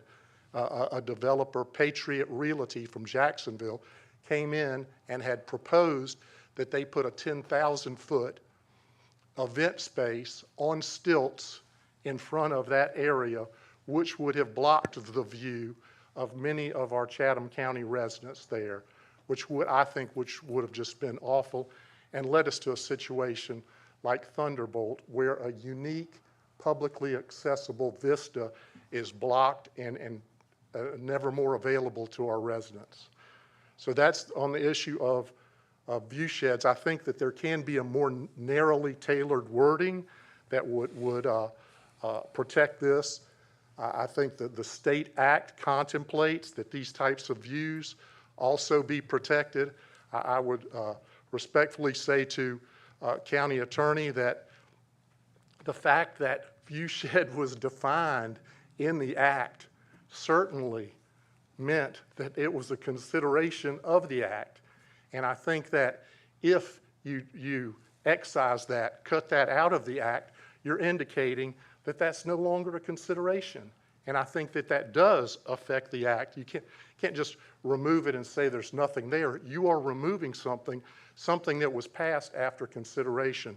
So I would urge the Commission to try to protect, either through more narrow language or however, the view sheds generally in Chatham County, and specifically the unique view shed at Isla Hope. Moving on to the issue of residency and whether or not the Commission should be solely made up of residents of unincorporated Chatham County, I would say to you that if there was just a single arbiter, if there was just one person passing on these historic districts, that person should be from unincorporated Chatham County. We would want people out there most personally affected to be that determiner. But where there are 7 or 9, as the original ordinance has, there is room for us to have ample representation from the 100,000 people of unincorporated, but not also exclude the people in incorporated municipalities who may have some special expertise in that area. For example, there are SCAD professors of architecture who previously served on this very commission who will be excluded because they live solely because of their site of residency. I would tell you that those people also have an interest in Chatham County's historic districts outside the incorporated areas. I would say people in our municipalities have an interest in Isle of Hope. I can tell you every morning there are people walking the bluff at Isle of Hope enjoying the view, and they are not all from Isle of Hope. They are coming and are welcome to come from all over, including the municipalities. And what I would say is include people from the unincorporated area.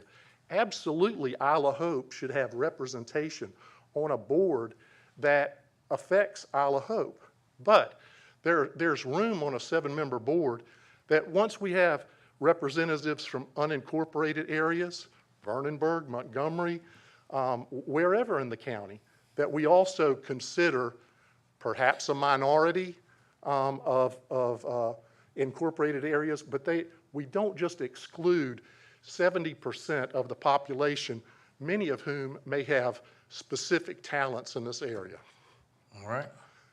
On the final issue, which I want to speak to, is just the eagerness of Isle of Hope, Historical Association, the property owners there, to please move this proceeding forward.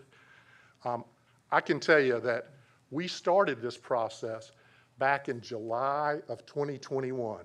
In July of 2021, a group of neighbors got together at Isle of Hope, including me, including District Attorney, former District Attorney Spencer Lawton, and got together because we were concerned that there was not the protection of Isle of Hope's historic resources that there needed to be. We had seen buildings, District Attorney Lawson's ancestral home, an 1860 building on the bluff taken down. We'd seen slave constructed buildings taken down, and there was nothing that we could do, even though Isle of Hope, a portion of Isle of Hope, is a national historic district. But that has no teeth.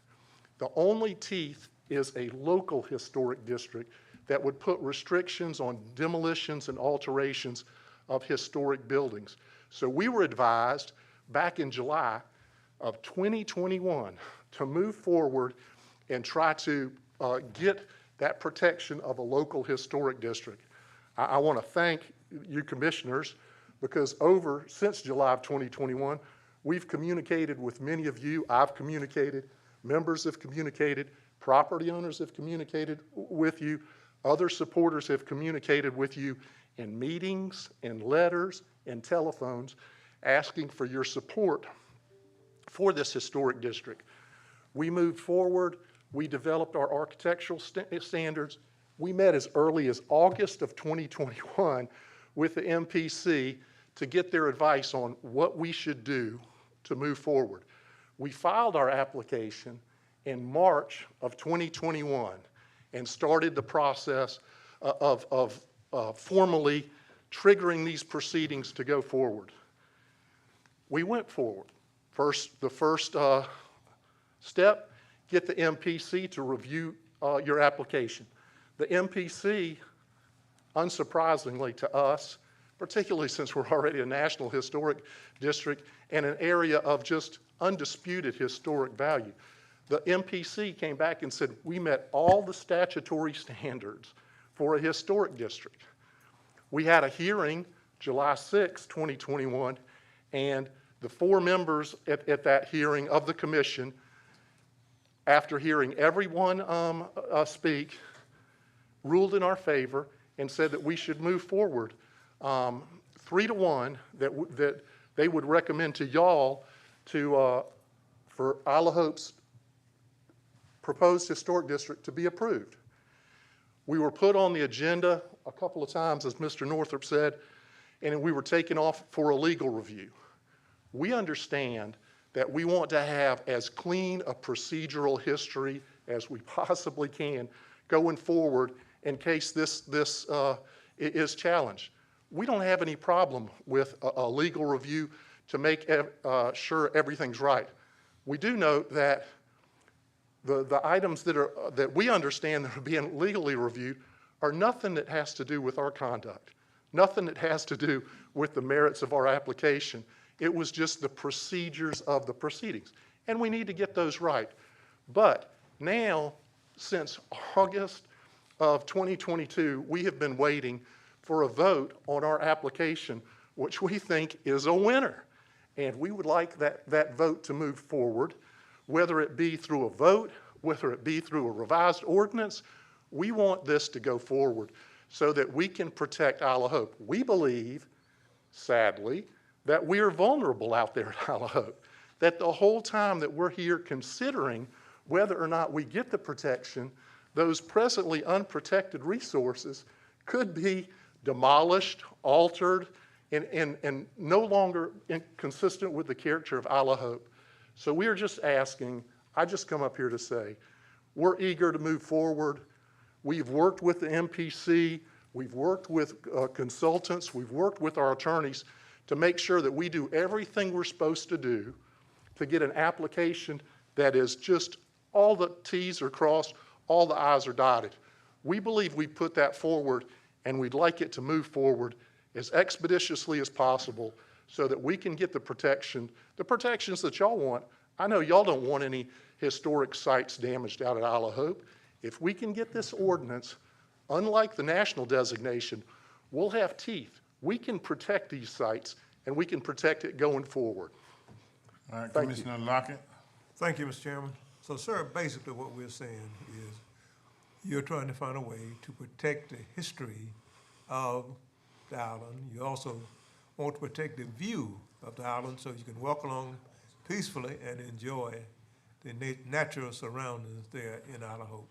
Absolutely. We want to keep the character of Isle of Hope, including that wonderful walk in that view, which is open for all Chatham County residents. I will tell you, years ago, there was an effort to close down Bluff Drive, and the Historic Association stood up to that and said, we're going to keep Bluff Drive open. And we wanted that because we wanted people to enjoy Isle of Hope's character and to enjoy that view. Makes a lot of sense to me. Thank you. Anybody else? All right, thank you, sir. Yes, sir. All right, now, do we have any other, Mr. Manager? Ms. Manager?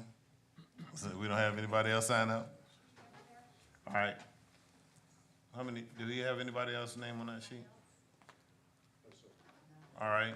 Let me have a motion to close the public hearing. So moved. Second. Properly motion and second that we close the public hearing. Are you ready for the question?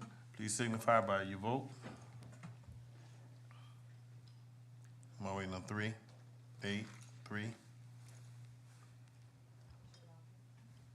Your lights on? Okay. All right, the public hearing is closed, and since the public hearing is closed, let me do this now. Now I will recognize the director from MPC, all right? But I needed for you to hear what their situation was before I let you make any comments about any of this, okay? That was my reason and purpose for doing that. Come on, and bring whoever you have, and you've heard what was said, and then we can go from there. Okay, as I said, Melanie Wilson, Executive Director of MPC. I've got 2 staff members. This is the first time they've been before you, and I generally like to take the opportunity to introduce them to you when they're going to be doing presentations. We've got Caitlin Chamberlain. She's going to be the staff person for the county's Historic Preservation Board, and Melissa Pauletto, who is the senior planner working with us in current planning. She works with Marcus, so you'll start seeing her a little bit more as well. One of the things I wanted to highlight is that once a decision is made with regards to this ordinance, it will not go back to the historic board for review.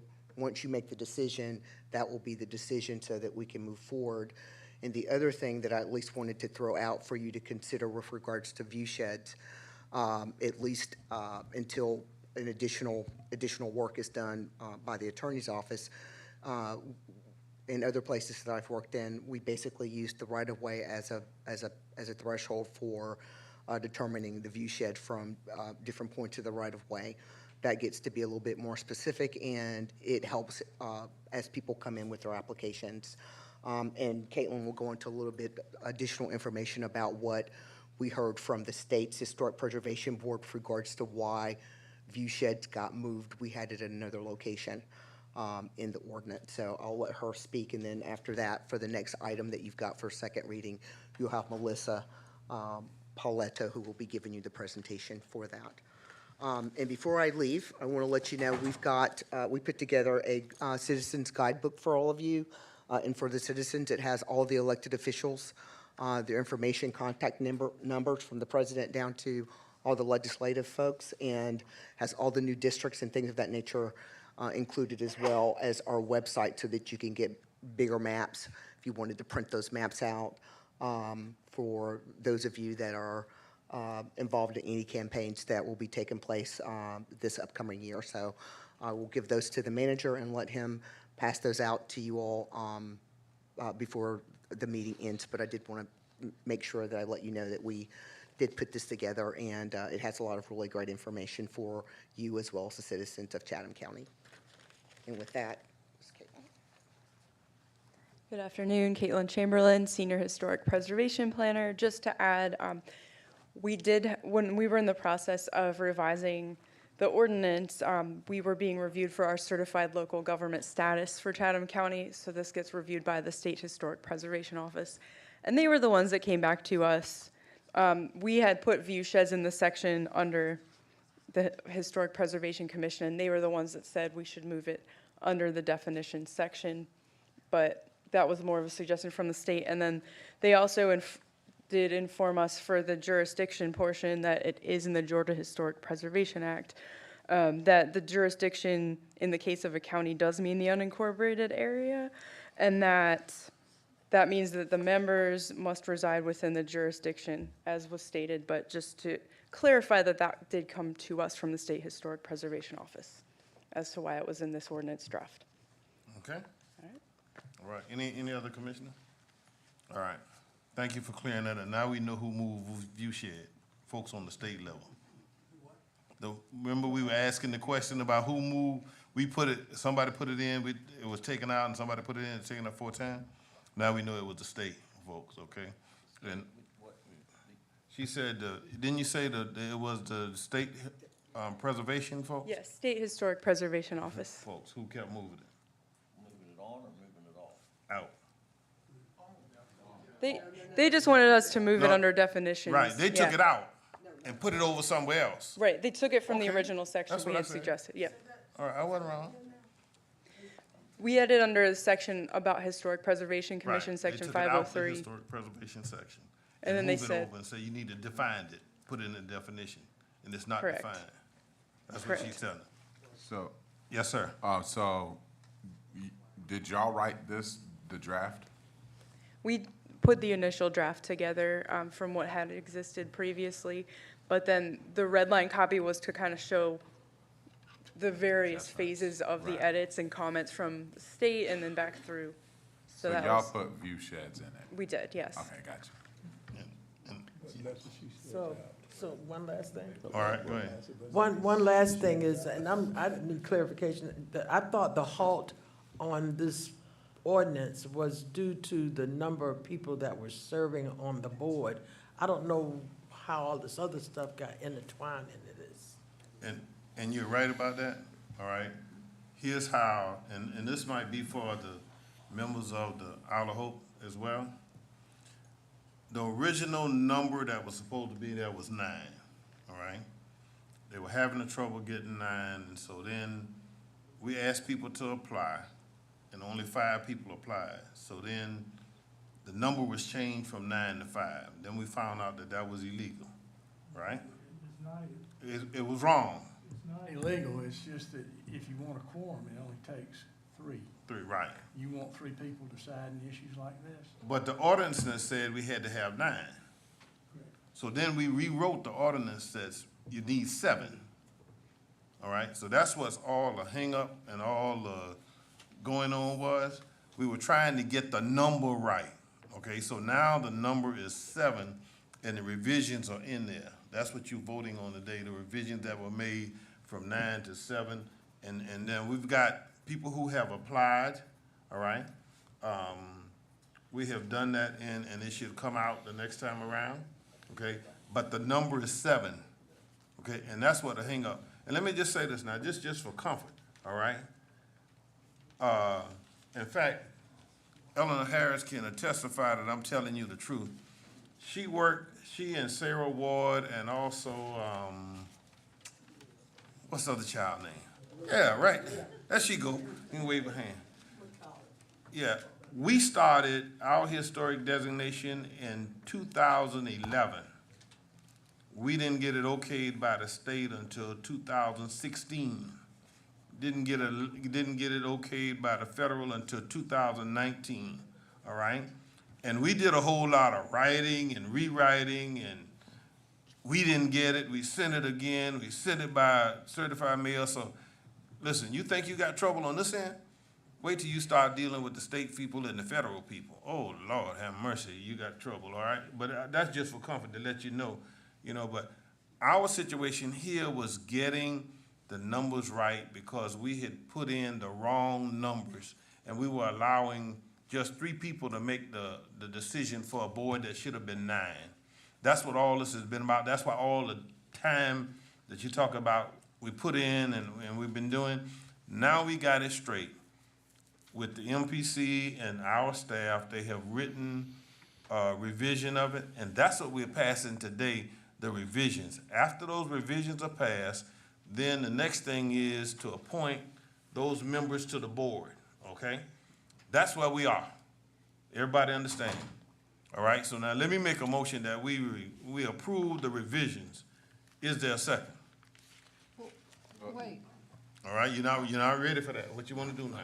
Mr. Chairman, I thought we were going to more narrowly define this definition of view shed. I mean, I'm not. Or strike it.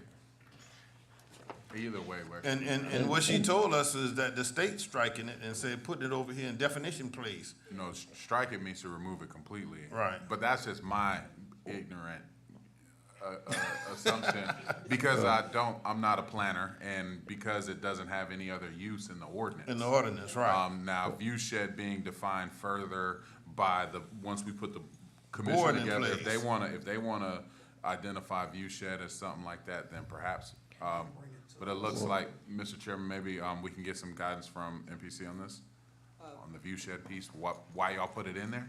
Hi, Melanie Wilson, Executive Director. One of the things that you'll have to remember is that the Historic Preservation Commission for the county includes a lot of natural and cultural resources, and which basically means that you have probably a lot more views than you would have in the city within their districts. And that is why earlier I suggested that to further define view sheds, you could put at least for now from the right-of-way. But view sheds was added because this is a historic preservation and cultural resources board, not just looking at the buildings. So if it's viewed from the right-of-way, that kind of helps better narrowly define it. And if there's additional language or definitions that's needed, then we can work with the board that's appointed to see if there's anything else that they might want to add, but at least that would give you a clear definition of what you're looking at from a view, if you decide to move forward with that.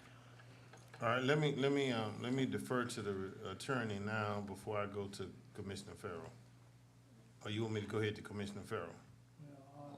All I'm gonna say is the term view shed is nebulous beyond belief. Right. And Nebulous. nebulous beyond belief. And if you, when you say, can you see it from the road, what does that do for you? Right away. I mean, all it does is make sure you excluded all the property on the other side of the road.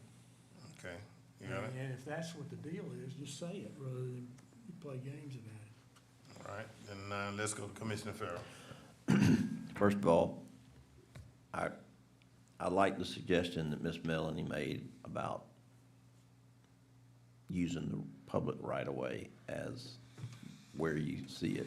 I think it needs to go a step further and define what we're seeing, because I don't want to hear about the bird bath or the porch swing or something like that, because I'm standing on the road looking back at an historic house that has some little architectural thing that, so if there's a way for MPC to take it a step further and define what we're looking at. I think it's very easy to define it in this petition's case, because I've been on that road since I could ride a bicycle, and I know what's there, and I know what happened in Thunderbolt, and it would be a travesty if, because all those property owners along Bluff Drive own both sides of the road, and if they wanted to put up a big fence or a rock statue, I mean, and if they all joined each other, I mean, the public would be,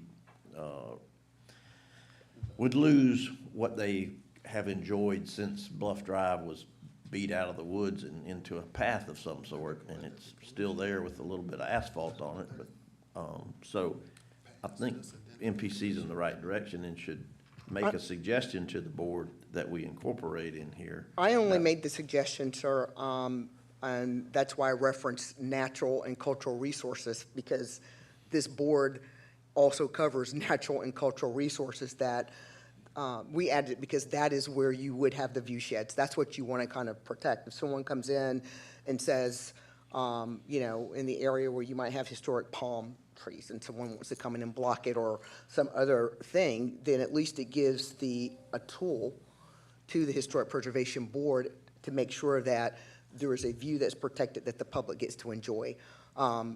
We can further work on that definition, but I wanted to make sure you understood that's why it's in there. That's why, at least I'm suggesting that if you wanted to tweak it today so that you could make a recommendation to move forward, you could at least put that, and if you wanted to have it more specific, you could say natural cultural resource so that you're not dealing with a bird bath or something along that line. Well, I think that would be a step in the right direction, because there's so much beauty in the unincorporated area with all these islands and rivers and estuaries and all that, if you start blocking them off from public view, then what have you done? You kind of, so I would like to see something more narrowly defined that would protect these views that have been there. The devil's in the details, and I don't claim to have the expertise to be able to do that, but. I would echo that. Commissioner Milton. Thank you, Mr. Chairman. I just want to know, is this, this is the ordinance. Once we get the commission put together, can they dwell on that, or do we need to have this incorporated in this ordinance? Your ordinance is your ordinance. You are elected officials.